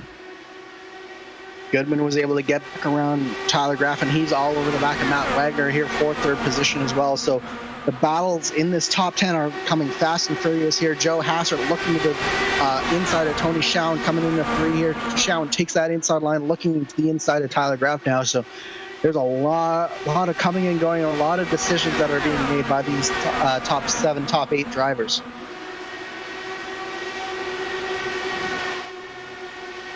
No indication of what's going to happen with the 14 machine yet. They have nearly reeled back in Luis Gonzalez Nunez. Top 9 starting to just about build a buffer, though. Mike Rigney losing quick ground to this entire pack. Nearly a second behind him. There's the race lead. Brian Beard is going for it. They're not able to clear by. Nunez continues to lead. You have to think that the fresh tires of Brian Beard are going to prevail sooner or later here, Justin, and Matt Wagner and Michael Goodman. Even if Brian Beard is not able to clear Luis Gonzalez Nunez, they will be soon, because they are very, very hungry to get to the front of this field. Matt Wagner, in fact, looking to the inside of Brian Beard down this front straightaway. Not about a peak. Couldn't make the peak work, though. Nunez still able to hold firm for now. Geared up to the wall this time. Wagner inside. Gives plenty of clearance. Nearly bobbled up into the side pod. Forces the back off as Goodman watches the attack up the road. Beard going for the poke on Nunez. And no dice. Beard trying it again. Always have to hold your breath just a little bit when you see that move happening through 1 and 2. And you can see just how much that momentum is checked up for Brian Beard as Matt Wagner has gotten to his outside now. So it looks like Wagner might just be able to be in position here to clear Brian Beard. Meanwhile, Brian Beard, though, fighting through it. He might clear Luis Gonzalez-Nunez, and he does through turn 3 and 4 there. Nunez over the radio indicating he needs to pit right here, right now. There goes Nunez. That opens up the door for Beard. Tyler Graf trying to make a move behind them. But Brian Beard retakes the race lead with the 14 electing to pit under green. It's going to be so costly for Luis Gonzalez-Nunez. He's going to have to hope and pray that we go green from here to the end. And even then, it's going to be a tall order for that number 14 of Luis Gonzalez-Nunez. So this is the battle that we need to focus on right here. It's the top 4. It's Matt Wagner under attack from Brian Beard, and Michael Goodman and Ron Hacker right behind them. Been trying to size up Wagner still, though. Able to size up forward to get alongside, and right now, decent buffer between them and potential traffic. Nunez just now coming out of the pit lane for reference. Engine up the top of the broadcast, 2 laps down the mark. You elect to come down to the pit lane under green here at Iowa. Hence the major risk. Now 19 laps in the field run for everybody else. And so even if a caution comes out now, Luis Gonzalez-Nunez can get a maximum of 1 of their laps back with a wave round. So it's really, really costly to come down on pit lane under green, particularly if everyone else doesn't. But right now, Brian Beard, Matt Wagner, they're starting to stretch it out over the rest of this field just a little bit here, Justin. This is where we're starting to see the green flag run come into fruition here, and the clean air being in the lead position is really starting to pay off for Brian Beard. And it has been, it is working out for the time being. As you take a look at Joe Branch, he's now up to 13th, right in front of James Watson, in fact. Remember, he had to try and pass that driver, and had to try to pass that driver so much some of the previous runs. It's been a slow and steady march for Joe Branch, and unfortunately for Branch, it's just not been steady enough because he's been being passed as well as passing others, particularly that number 10 car of Gavin Sanders right in front of him, who is hounding the back of George and Oliver, your series founder. Sanders has been looking really racy, and he's been slowly making his way through the field. Branch, meanwhile, he just hasn't had quite the pace that we were expecting from him tonight, Justin. Especially with the need to pick up and keep up with his championship rivals, yes. Even with the troubles for Taylor, Rob's still a factor for the 8 machine to think about. Wagner in one of his best races of the season, at least in this past while. Coming up to 77 laps to go. They'll follow on with the 93 of Watson. For the time being, he's currently in front of Creighton Carter, who's under attack by the lap traffic. Remember, Nunez just came out of the pit lane a few laps ago, is carving his way past some of these drivers as you look back at Branch. Yeah, the fresh tires do make a difference, no two ways about it here, Justin. But Luis Gonzalez-Nunez has just got so far to go here before he's even in contention to get one of his laps back the hard way. But this is an interesting battle here between Branch and Watson. As Branch just wasn't able to make that high line work, but at the same time, he wasn't able to use that low line to defend from Watson. And now Watson, after all that work from Branch to get around him, Watson back in front of him. Meanwhile, Sanders on the inside of Georgia and Zaldo right now. It looks like we might have a battle for 10th position here. Looking around the bottom to clear Zaldo. No, he got clear instead, and Zaldo holding on. The boss man working the high side of the racetrack. Will zip around for the time being to hold off that spot. Zaldo, remember, starting mid-pack. He's been running as high as about the 10th position here tonight.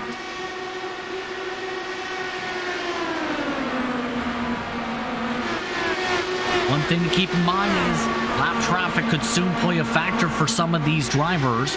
2 lap cars, Shane Coogan, Gallons, are just in front of the race leader, so that could slow things up and build things up. Sanders building up the run meanwhile. And for 11th, nearly getting around instead. Again, wash, rinse, repeat. And Sanders, one of those rookies who was really trying to find his footing on the ovals. He just hasn't been able to find that confidence quite yet so far this year, but he's been showing flashes of brilliance throughout the year. It's only going to be a matter of time before he really puts together a full race distance and he starts to figure out how these ovals work. Of course, Sanders, real-life race car driver on road courses, but he doesn't have much experience on ovals. He's working over George Anzaldo, your series founder, and looks like he might just have him cleared here. Just to say that, the swap draft comes into play, and Anzaldo nearly hits the side of Sanders.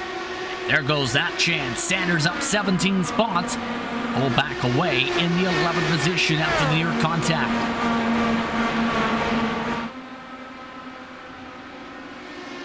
How nerve-wracking is that as a driver to see the potential send back coming up the inside and then nearly into your side pod? It's definitely nerve-wracking, no two ways about it, but at the same time, as a driver, you just have to have that confidence in the driver below you to do the right thing. And as long as you're leaving them enough space, it can happen. But that was a big incident right in front of the leaders with Hugo Gallas. That's Hugo Gallas, yes, the first of the lap cars, in fact. He had been trying to enter the pit lane. He was down on the apron and bye-bye race car. And that is a heart attack for many of the drivers who were coming through there, Justin, because it's so difficult to be able to change your lane in the middle of a corner like that in order to avoid a car. He was able to spin up just past where most of the drivers were turning in, but it's such a difficult proposition here. Now, this is going to be interesting because we're just outside of the pit window here. A number of these drivers coming down pit lane right now are going to be looking to stretch this, and we might just have a fuel mileage race. Not to say, this is a huge time for this caution. Samuel Ryman, Gary Godso already thinking about the top off, it looks like. Seeding pace laps. So in come the race leaders. Brian Beard has led 93 laps, the most laps led in the history of the Speedway series at this track so far in a single race. He'll lead them off over Wagner, Michael Goodman, Ron Hacker, Tyler Graff, your front runners off the race from the pit lane. A fuel mileage race is now broken out here at Iowa Speedway. The ButtKicker 175 presented by GSI continues after these messages.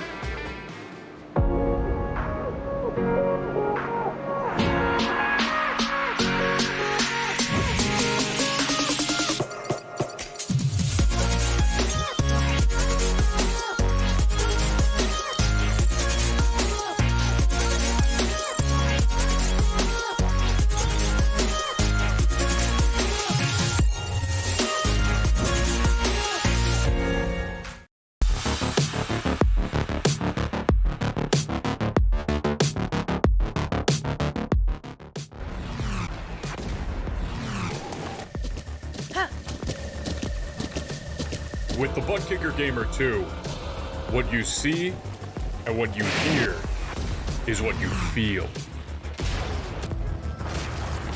ButtKicker, the future is feeling.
Welcome back to tonight's coverage of the ButtKicker Iowa 175, presented by GSI. Here on racespottv and ESTV, Justin Prince, Andrew Kinsella with you, with our producer Hugo Wees, as we get ready to go back racing from Iowa Speedway. The cautions have been raining down throughout the night, but now a fuel mileage race has potentially broken out in the midst of the cornfields. Brian Beard in control of the field for the restart, Andrew. The pressure is on to close things out strong. And the question is, if you're Brian Beard, do you actually want to lead this race? Because knowing how close these drivers will be on fuel economy here, will leading the race allow you to be able to get that fuel economy, or will you want to be in the draft, in the pack here? It's going to be fascinating to see what happens when we go back to green. Fascination out to get answered for. Green flag is out, back underway. Beard with a good launch. Once again, Tyra Graf jumping up to the inside of Ron Hacker. So at every restart, the 88 has tried to pass somebody immediately. This time he does.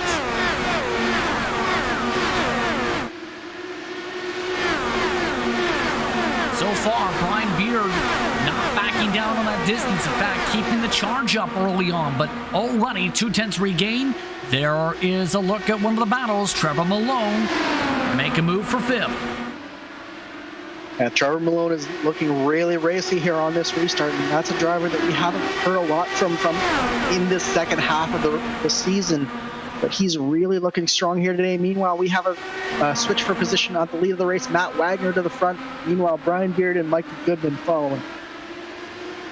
Our swap up at the front. Michael Goodman now sizing things up in the 99. Just right on behind. They're going for a look for the swap. Keeping the attack mode on. Looking for the race lead again. Brian Beard not able to clear though. Wagner holds on to the outside. Meanwhile, Michael Goodman stalking and trying to use that outside line to great effect here. He's trying to use that momentum on the high side to dispose of Brian Beard. Brian Beard slips up in front of him, though, and that's allowed Tyler Graf and Trevor Malone to get right back into this battle. Two trains starting to form up for the moment. Remember, the fuel mileage expected to last about 60 laps at the top end tonight. We'll have to see how far some of these drivers can push it. Speaking of pushing, Goodman pushes to the inside. Able to clear on by the 5. Goodman forced to back up. Back up again. Nearly into the back end of the 5, trying to go underneath. And that's 60 laps on clean air, Justin, but I think that in traffic you can get a lot more. The question is, if you're Matt Wagner and you're leading this race, can you get the fuel mileage you need to stretch at those extra 5 or so laps? That's if it goes green. Remember, the trend tonight has been cautions break, cautions much of the night. Goodman clears on by Beard. Now a battle forms up for second spot. To the inside goes Beard and lets him have it.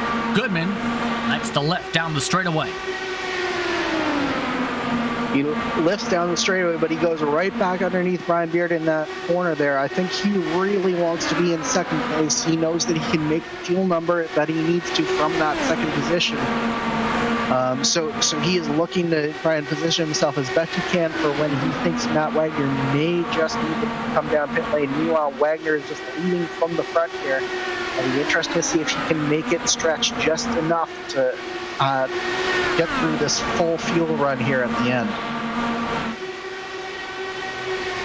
Most of the field has elected not to battle, keep in mind, still remaining the patient levels up. It's worth noting the drivers who topped off. Samuel Ryman is in 19th, Gary Gotso is in 21st.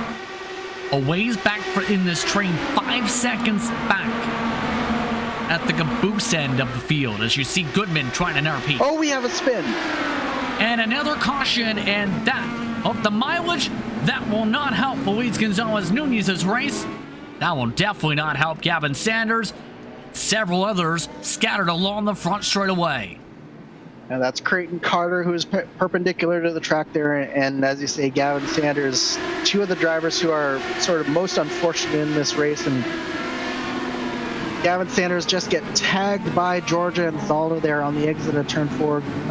Creighton Carter involved in a completely separate incident as they checked up for that original incident as well. So a number of drivers there getting involved beyond just the original two. Just an unfortunate incident, but this does change everything when it comes to the strategy here, Justin. 5 pace laps. Lots of time to be able to save gas. So with this caution, let's take a look again at the second part of the incident. Big I think that was checkup. Matthew Short. Yeah. Creighton, he just checked up a lot for that spinning car in front of him, and Matthew Short just nowhere to go, unfortunately. You see a number of drivers coming down pit lane, particularly in the back half of the field, trying to find a little bit of a tire difference, a little bit of a strategy difference. Tony Schowen and Joe Hassert being two of the most prominent drivers coming down on this now alternate strategy here, trying to find that little bit extra opportunity here in these final 40 or so laps. I was about to say, we've seen a tire significance by as much as 15 laps play a huge difference here tonight, Andrew. Yeah, I definitely don't mind this play from either Schowen or Passer or even Ricky Harden as well. The trouble for them right now is that the drivers in between themselves and some of the drivers who stayed out. It's going to be very important that those drivers come down pit lane so that they can start attacking as quickly as possible, because the shine will go off those tires and they will start to equalize just a little bit as this run goes on. Up at the front, though, Matt Wagner, critically, now your race leader.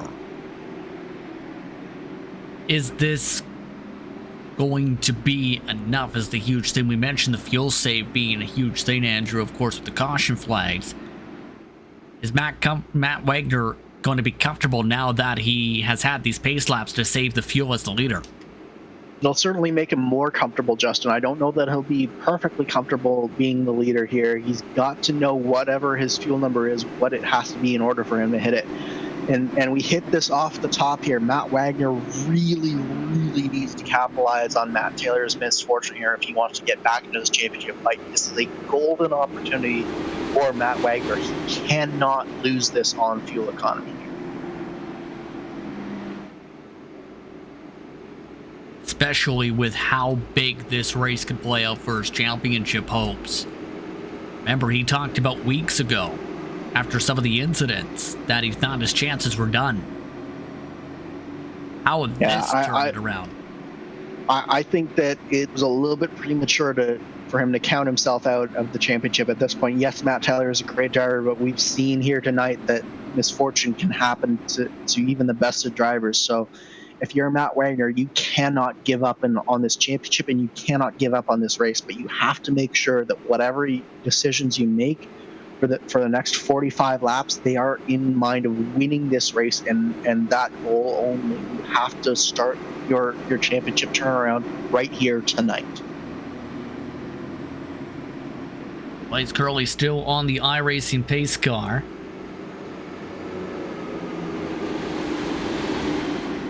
Currently, the caution count is in a high range, I believe. Unofficially, has just about reached the track record for the series, at least. But with 48 to go, now down to 45, should say. Anything can happen to add to that. I joke. Samuel Ryman, by the way, topped off to get back to 19th. Yeah, I think what you'll find, though, Justin, is that as this race goes on and we eliminate more and more drivers, the track gets just that little bit less crowded, and it's less and less likely that we see these incidents happening.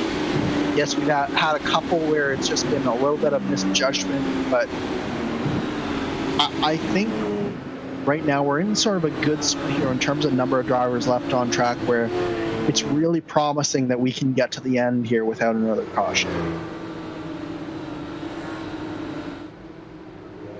Coming up to 44 to go. Back underway. Wagner tries to run away. Fresh tires are 10th on back, remember. See how they try and carve the way forward. Goodman putting footstep from Tyler Graff. No move from Graff yet.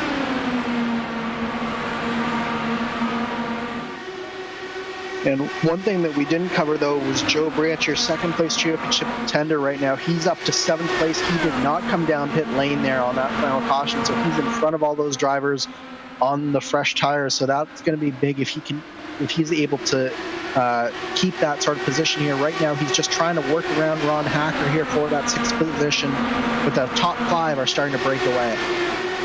That right there, Tony Schowen right behind George Anzono is the first on his strategy. Anzono tries to hold up the inside, up the outside goes Schowen. Here come the freshies, up for the lead, Matt Wagner going for the top spot seeds. Wagner has been defending here from Brian Beard. Brian Beard was really strong on that restart and looked to contest that top position for at least for a moment. Schowen, again, this is the driver we really want to monitor his progress to see just how far he's able to get up on this restart here. Because if he's able to get around Ron Hacker and his teammate Joe Branch here, he's going to be in a really good position for the end of this race.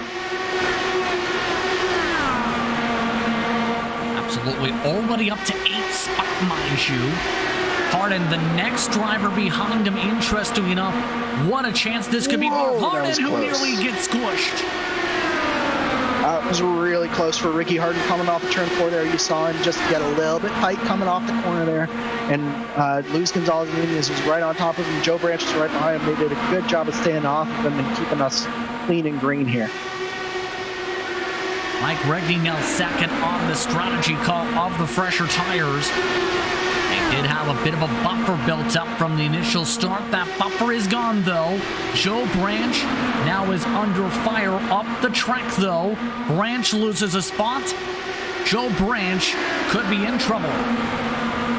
And that was losing a spot to his teammate Tony Schowen, and Schowen is coming here for this top 5 position here. Those fresh tires are really working a treat for him. Meanwhile, Joe Branch, he's under fire here from some of these drivers on that alternate strategy. Ricky Harden also slicing his way through the field, and Joe Hassard is about to as well.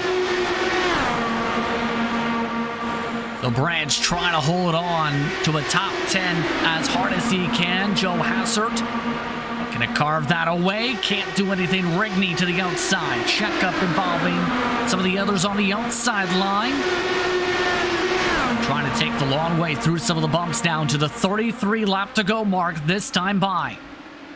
And this is where it's so difficult if you're back in the track or back in the pack here, Justin. It is you have to not only anticipate what's going to be the fast way around, where's the clean air, but what are the other cars going to do in terms of checkups, and it becomes so difficult. This is where you really earn your money if you're an oval track specialist. Is this type of situation right here in the back of the pack, trying to make your way through with fresh tires. Of note, when it comes to the drivers on this strategy, Tony Schowen, mentioned is the leader of the net strategy. Here at the pylon, the 31 is up to the 5th position. Rigney has been passed by Ricky Harden in the midst of all this. Here is a look now at where Tony Schowen is, because Tony is coming and fast. Tony Schowen up to 4th, has passed by Graff. Here comes Ricky Harden. And those fresh tires are working a treat for that number 31 Powerslide Motorsports driver. He is really coming on strong here. And Ricky Harden is no less trying to make this work. And you can see just how well that outside line is working. Graff tries to come up in front of him, but Ricky Harden just says, okay, I'll go down low. And he's going to clear him through turn 1 and 2. Ricky Harden has not had the prettiest of seasons. He's 30th in the points with 8 starts this season. His best finish, a 6th to start off the campaign for himself at Homestead. Since then, 9th, 23rd, 17th, 18th, 10th, 7th, 12th. Can this be the night? He now looks to try and get around Goodman. This for 4th. He nearly puts himself in the wall. And that's only for 4th because Tony Schown was able to get around his teammate on the high side here. He's really rolling at a high side well. He's trying to do the same up here. Now he may look low here through turns 3 and 4. He is already up to 3rd, looking for 2nd right now. See Tony Schown waiting for the chance. Going high side. From the top shelf. Going from the cross. He launches it to the middle, not able to get alongside Beard. Forced to tuck back in, 25 to go. This is really where it gets difficult for Tony Schown because Brian Beard is able to get just a little bit of clean air on his wings and he's able to roll that high side so well. Trouble. Oh, we got a big impact. That's George Anzaldo. The caution flag is out. George Anzaldo, Scott Rankin involved. Isaiah Dupree takes the obstacle course, and we're under caution once again. It looks like there was just a little bit of an impact with the number 98 of Isaiah Dupree. Anzaldo was just an innocent bystander there. Gets collected after Dupree collects that inside line. We've seen it time and time again. You cannot hit the apron here, and unfortunately the number 98 of Isaiah Dupree commits a cardinal sin, and then Anzaldo, nothing he can do there. I believe Scott Rankin's incident was a separate incident at the exact same time down the back straightaway. But now what do you do? Tire time. Coming in for Beard. Wagner did not take tires. But a whole bunch of other drivers are coming down pit lane. Joe Hassert, another driver, staying out here. It surprises me how many drivers are not staying out here, actually, a little bit. So Brian Beard, he's going to be probably 3rd or 4th in line here when this all shakes out. So this is going to be some very interesting times here. Matt Wagner, he was sort of in this weird situation where you're damned if you do and damned if you don't. If you come down, no one else is going to come down. If you come down, or if you don't come down, everyone else comes down. But the rest of the drivers, it's very interesting here that some of these drivers didn't try to get that track position and maintain it. It's an interesting call here. And I think Brian Beard and Michael Goodman are in the catbird seat. Wagner staying out on 44 lap tires, mind you. Tony Schown and Joe Hassert 26 this time around. What becomes the play here if you're the top 3? You know fresh tires have been able to carve on by within about 5 to 15 laps in some cases. So if you're Matt Wagner, it's simple. You have to defend no matter what against Tony Schown. If Tony Schown and Joe Hassert, but more importantly, if Tony Schown can get around you on this restart, you're done. Because there's no way that you can fight off both Tony Schown, Joe Hassert, but all of the rest of the clean air or the fresh tires as well. If you're Tony Schown, your move has to be to get to the front of this field as quickly as possible and use the clean air to try to overcome the tire advantage that Brian Beard will have. Same with Joe Hassert. And then if you're the rest of this field, like Michael Goodman, like Brian Beard, like Tyler Graff, you're just using those fresh tires for everything that they're worth. You have to get to the front of your own strategy and then focus forward on that front of the field. Coming up to 21 laps to go. Light still on. Worth noting. Hear that sound? Fuel burn time. Absolutely is, particularly for the drivers who have topped off over the course of this race. They need to burn off as much fuel as they can, and that is a feature of iRacing where you do get a significant advantage just by burning off that little bit of fuel.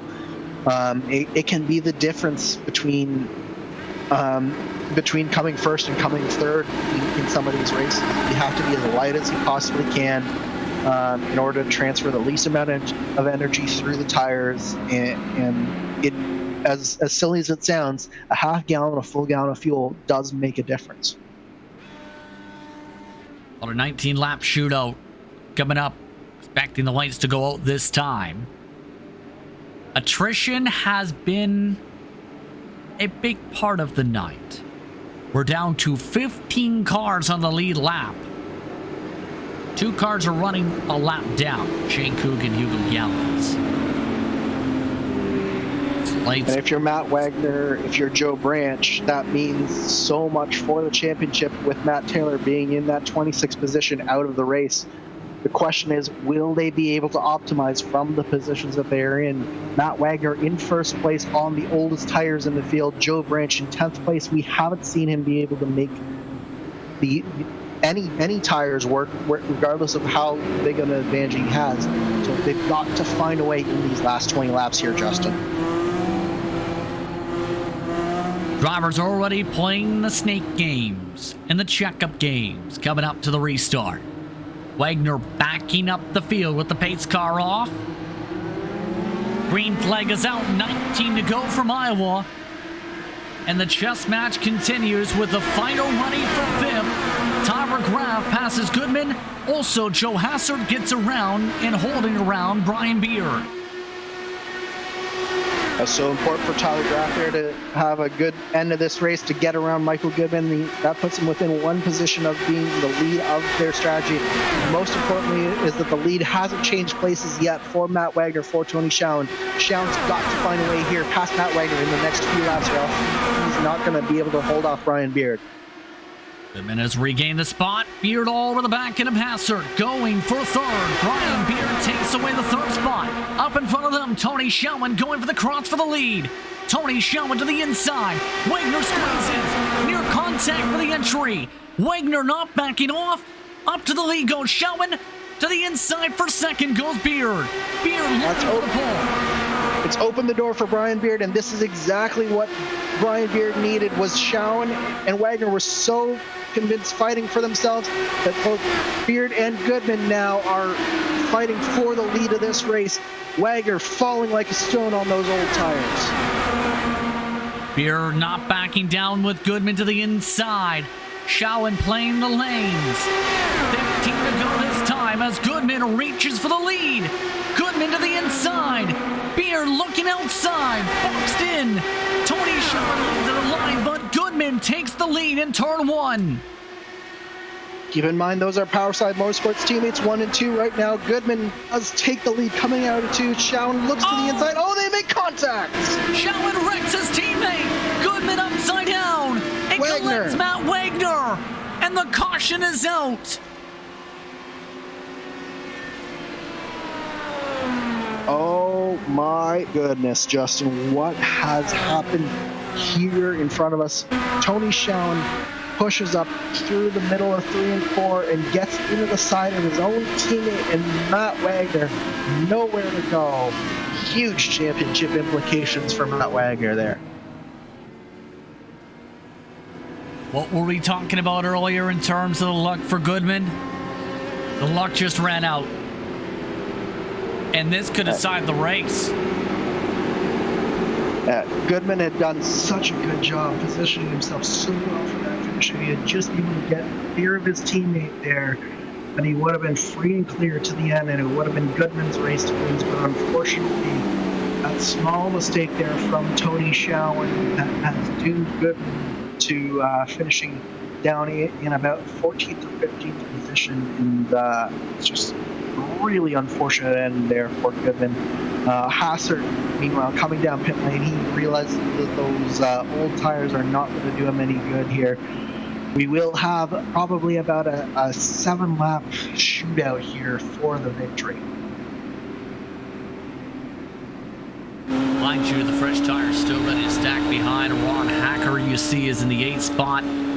Take this time to look at your driver profile brought to you by Moser Racing. Could he break through for a 2nd top 5? Here tonight, he's looking on the verge of a 6th top 10. Best finish 5th. twice in this series. He's had the pace to run inside the top 5 tonight again, though. Anything could happen, and he's already looking hungry to retake spots, you can see. Yeah, I think what he's doing is going up teammate to figure out whether or not he has damage, which, as you can see, that right side front wing is definitely looking damaged on a part of that 21 car. So he's going to come down pit lane and take a little bit of service here. The good thing for Ron Hacker is that there's only 12 or 13 cars on the lead lap, so he's not going to fall too far back. But unfortunately for Hacker, he was just caught up a little bit in that Matt Wagner incident. And the interesting thing about the team dynamic, I think I can mention as well here, is GLC MadWorks machines are amongst those on the fresh tires here. You also have some independents mixed in. Remember how we talked about Tyler Graff in his performance in qualifying? He might have a chance at a three-peat here. Certainly does. And another driver to keep in mind here, Justin, is Joe Branch is in about 7th position here. So it's going to be very interesting what happens on this restart. I think Tony Schowen, the thing with Schowen is that it does take a couple of laps for the tires to sort of come back up to temperature after caution. The question will be whether he has enough time that Brian Beard and Tyler Graff really has a shot, or will he be able to keep them back for just long enough here? It's all going to be down to how well those tires perform in the last 2 or 3 laps of this run to the finish. Meanwhile, in the rookie battle, remember Shane Coogan and his side pod damage involved in one of the cautions early on, back a couple? He's in 14th because he is elected to keep on running laps, and some of his competitors may not be happy about the chip away strategy is working for Coogan. Coogan might salvage a good points night from this. Certainly seems like he will, and it does just tighten up that rookie points battle ever tighter with Andrew Wood, who of course had a disastrous day here tonight as well. So all of the championship battles right now, Justin, are just thrown on their head. One to go signal on the track. Tony Schowen, the current race leader. Ryan Beard, the first on fresh tires. Tyler Graff, Ricky Harden, Trevor Malone, the top 5. Joe Branch, Mike Rickney, Dakota DeMade in the top 8. James Watson is up to 9th. Samuel Ryman, because Samuel Ryman is in 10th. I think this top 10, Justin, just goes to show that sometimes you just need to survive a race rather than thrive, because we've got some very lucky drivers in this top 10.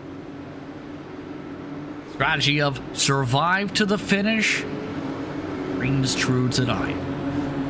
13 cars left on the lead lap. 7 laps to determine where they will land on the pylon. Tony Schowen takes them to the low side for the restart. Green flag is out. Ricky Harding with a good launch from 4th. No good launch from Beard. Graff not able to make a move. Here comes Ricky Harding for 3rd. That was a very interesting tactic there from the 31 of Tony Schowen. It might have given him enough for this to work. Trevor Malone also looking to the inside of Tyler Graff. Tyler Graff getting swallowed up on this restart. The Snake King breaking down straight away. Beard looking to the outside for a moment, playing defense. Meanwhile, is Trevor Malone for 4. 2, 3 wide into 3. Beard looking for the lead out of 4. Brian Beard going for the race lead underneath Tony Schowen with 5 laps to go. The point in no return. Beard gets to the point.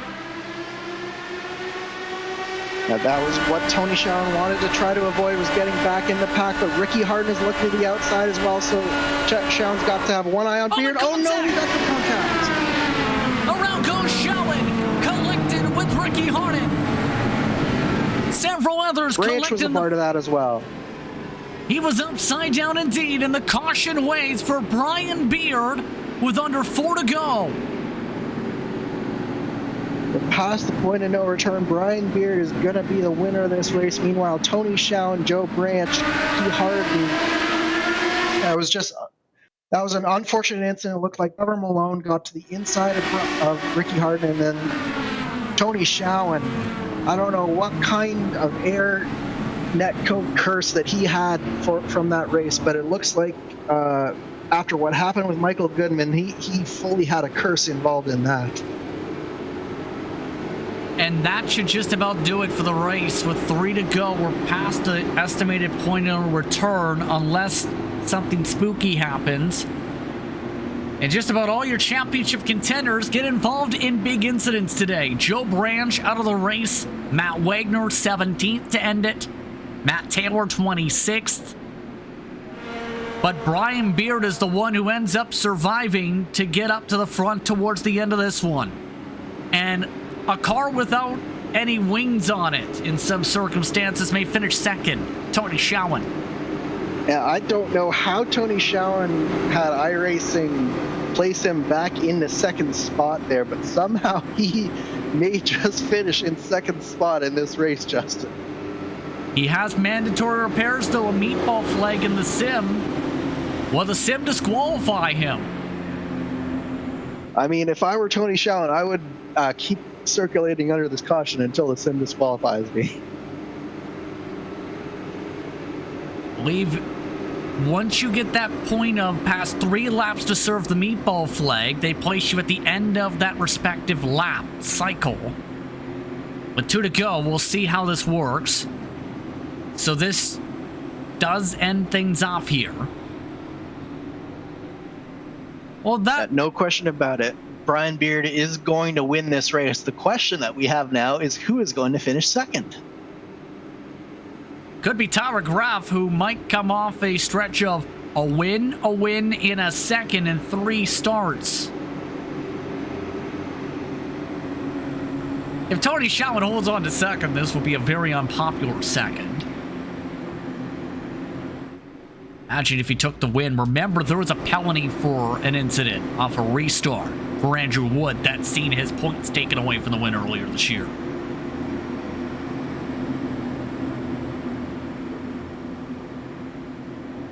Got up to the 1 to go for the race. Brian Beard, he changed the statistics a bit tonight. Most of the laps, 102, coming up to 103 when this race ends. Most laps led Andrew. He played this race very smartly. He really did, and he was one of the strongest drivers throughout the course of this race. There's no two ways about it. So this is a deserving win for that number 5 car to Brian Beard. He really showed not just the speed, but also the strategy to win this, and he was out front when it counted towards the end of the race. So definitely nothing away from Brian Beard finishing this under caution. He truly deserved to win this race.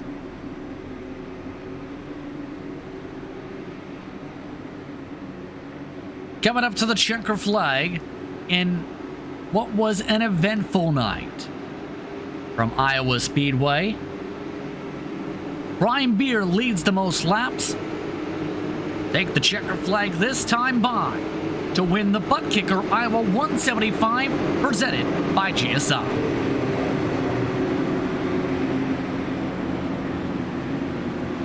Beard off to celebrate. Tony Schowen does get credit for second currently. Tyler Graff third as the fireworks go off in the literal sense, not just the figurative one now.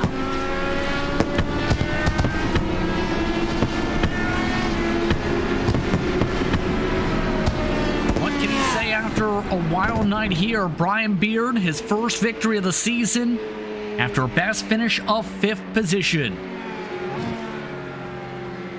Been a wild and crazy night in Iowa, Justin, but the cream really did rise to the top of this race. Brian Beard, as I said, just a deserving winner of this race. Tyler Graff, another one who just hung around there in that top 5, top 7 position throughout the course of this race, but no one could touch Brian Beard in terms of laps led, and he was leading when it counted as well, right towards the end of the race. The celebration is on for Brian Beard after an eventful night, to say the very least. Celebration is on as let's take a glance at how night fared out in turn from Iowa Speedway, at least on the unofficial side of the board. Your race results brought to you by simrace247.com. Again, unofficial, the key word. Beard the winner, but Tony Shawan does cross the line second. Tyler Graff, Trevor Malone, Mike Rigney, the top 5. Dakota Maid finishes 6th. James Watson finds the top 10. Joseph Hassard, along with Samuel Ryman, Gary Gonzo, the top 10. Ricky Harden had a chance for the win. Instead, he finishes in 11th. Wolf Shane Coogan, he picks up plenty of points from his Rookie of the Year competitors. Hugo Gallas in 13th, Ron Hacker 14th, Joe Branch, Michael Goodman, Matt Wagner, the top 17. Isaiah Dupree, George Inzotto, Scott Rankin, the top 20. 21st to Matthew Short, Brian Carter in 22nd, Gavin Sanders, Luis Gonzalez Nunez, Craig Forsyth, the top 25. Matt Taylor, Ryan King, Dean Mull, Cody Wenson, Andrew Wood, the top 30. Jacob Oster ended up in 31st. Mike Gibson, Jim Herrick, Gabe Wood, and Jeff Hyson picked up technical issues before the start of the race. He did not record a lap turn. The fast lap goes to Ricky Harden, lap 189 before the big kaboom. Look at your race results brought to you by Simrace 24/7. That brings us to our post-race coverage brought to you by HyperX, as the Lionheart Racing Series is powered by HyperX, makers of premier gaming gear like the luxury ultra-comfortable Lionheart gaming headsets. Whatever you play, however you play, HyperX knows we're all gamers. For more information on HyperX products, visit hyperx.com. Let's dive straight into HyperX Victory Lane in just a moment, because the celebration about to get underway for Brian Beard after an eventful night. Andrew, our drivers, making their way forward for the celebration for the podium. An eventful one, to say the least, but Beard wins from second starting spot.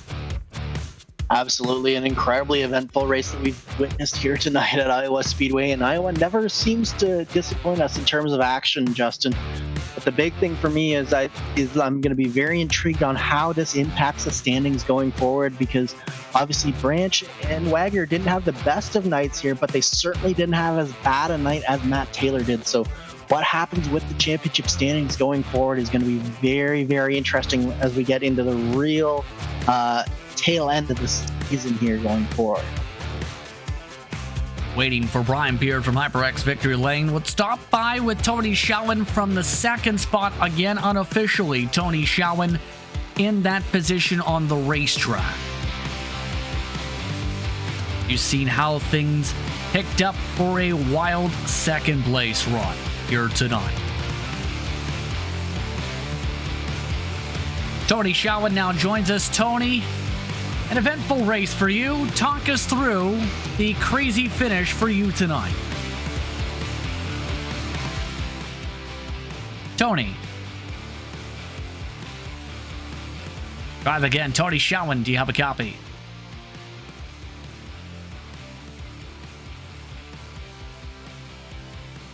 We may be having a technical issue. We cannot hear Tony Shawan. So Tony Shawan, get things sorted. Brian Beard has made his visit over to HyperX Victory Lane, meanwhile, I believe. Get a word in with Brian Beard. Brian, do you have a copy? Try this again. Brian Beard, do you have a copy?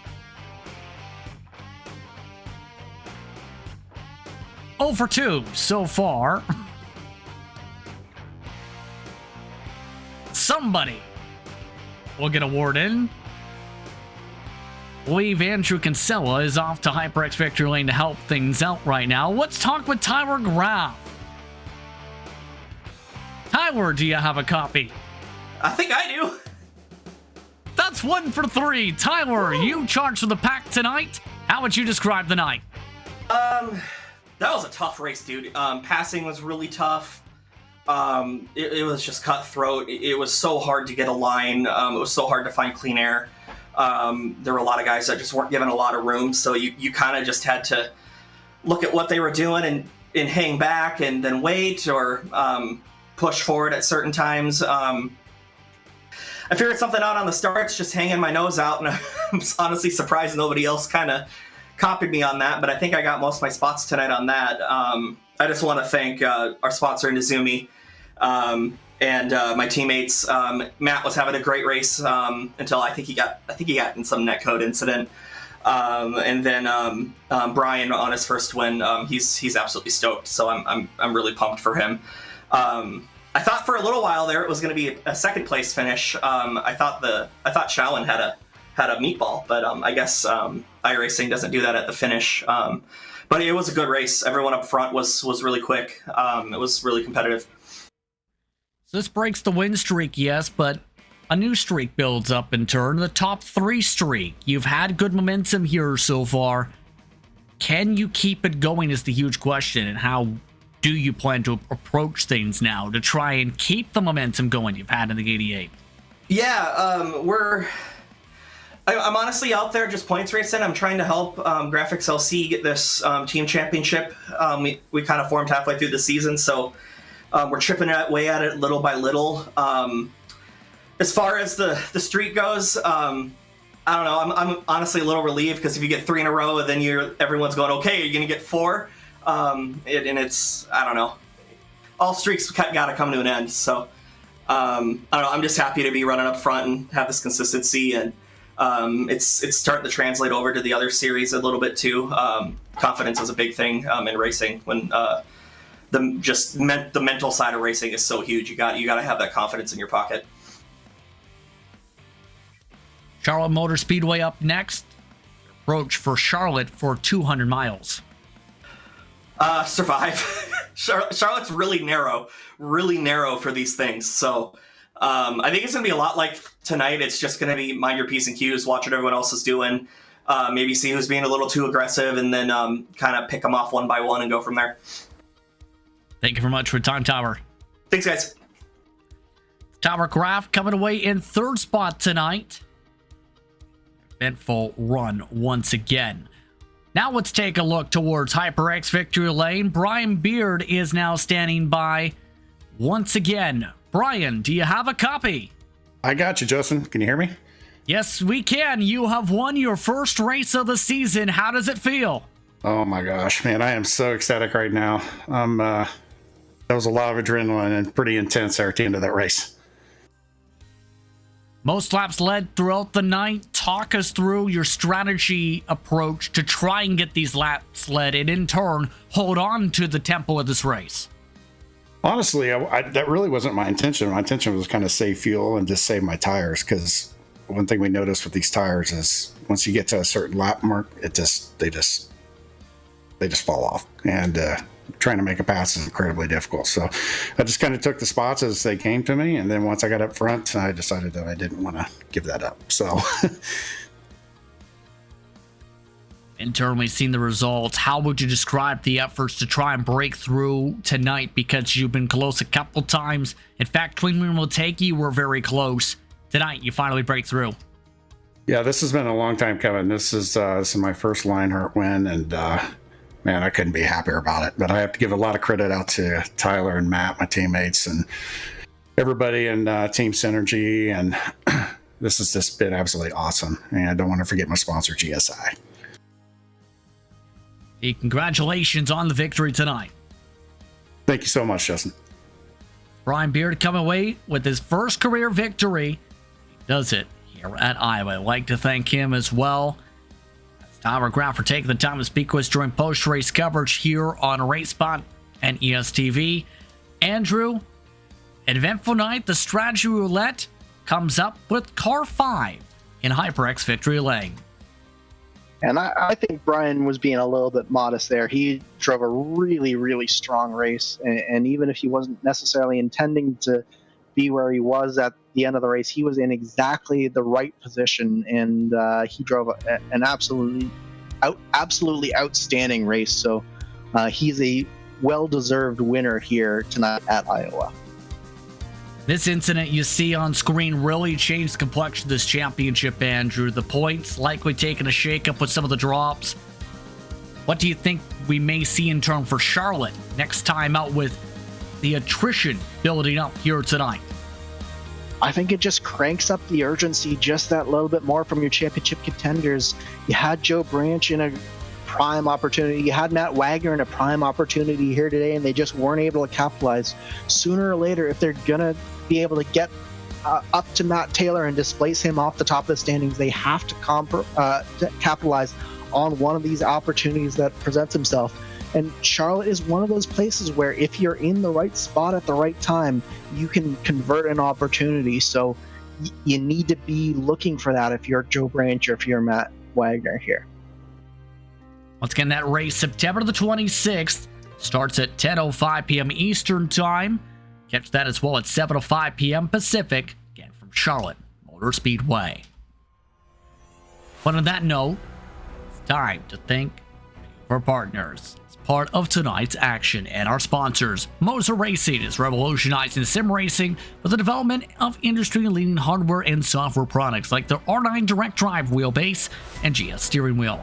Featuring zero-delay wireless technology and made from high-end materials, Motor Racing delivers the precision you need to reach victory lane. The Lionheart Racing Series is powered by HyperX, makers of premier gaming gear like the luxury ultra-comfortable Cloud line of gaming headsets. You play, however you play, HyperX knows we're all gamers. For more information on HyperX products, visit hyperx.com. You're passionate about sim racing, but it always feels a little flat compared to the feeling of driving a real car. Now you can actually feel what it's like to drive a race car. ButtKicker haptic hardware and software are easy to install. You feel every bump of the track, slip of your tire, and engine red line. The tactile feedback is so accurate and realistic, driving faster and having more fun than ever before. Next Level Racing is an industry-leading cockpit and motion simulator manufacturer creating the most immersive experience possible for the global sim racing community. Take your racing to the next level and visit www.nextlevelracing.com. Gomez Sim Industries are makers of high-end esports equipment and controls. Precision built using nothing but the best material available today. Passion handmade craftsmanship drive each made-to-order build to create a driving experience like no other. Visit GomezSimIndustries.com. Not just those names, but these as well, who help make things swirl around here for the Lionheart Racing Series. To learn more, go to LionheartRacingSeries.com. But on that note, it's time to say goodbye. For my broadcast partner, Andrew Kinsella, for Hugo Ruiz, I'm Justin Prince saying so long, enjoy the rest of your evening. You've been watching the Lionheart Speedway Series presented by Moser Racing from Iowa Speedway. Congratulations to Brian Beard, your winner from Iowa.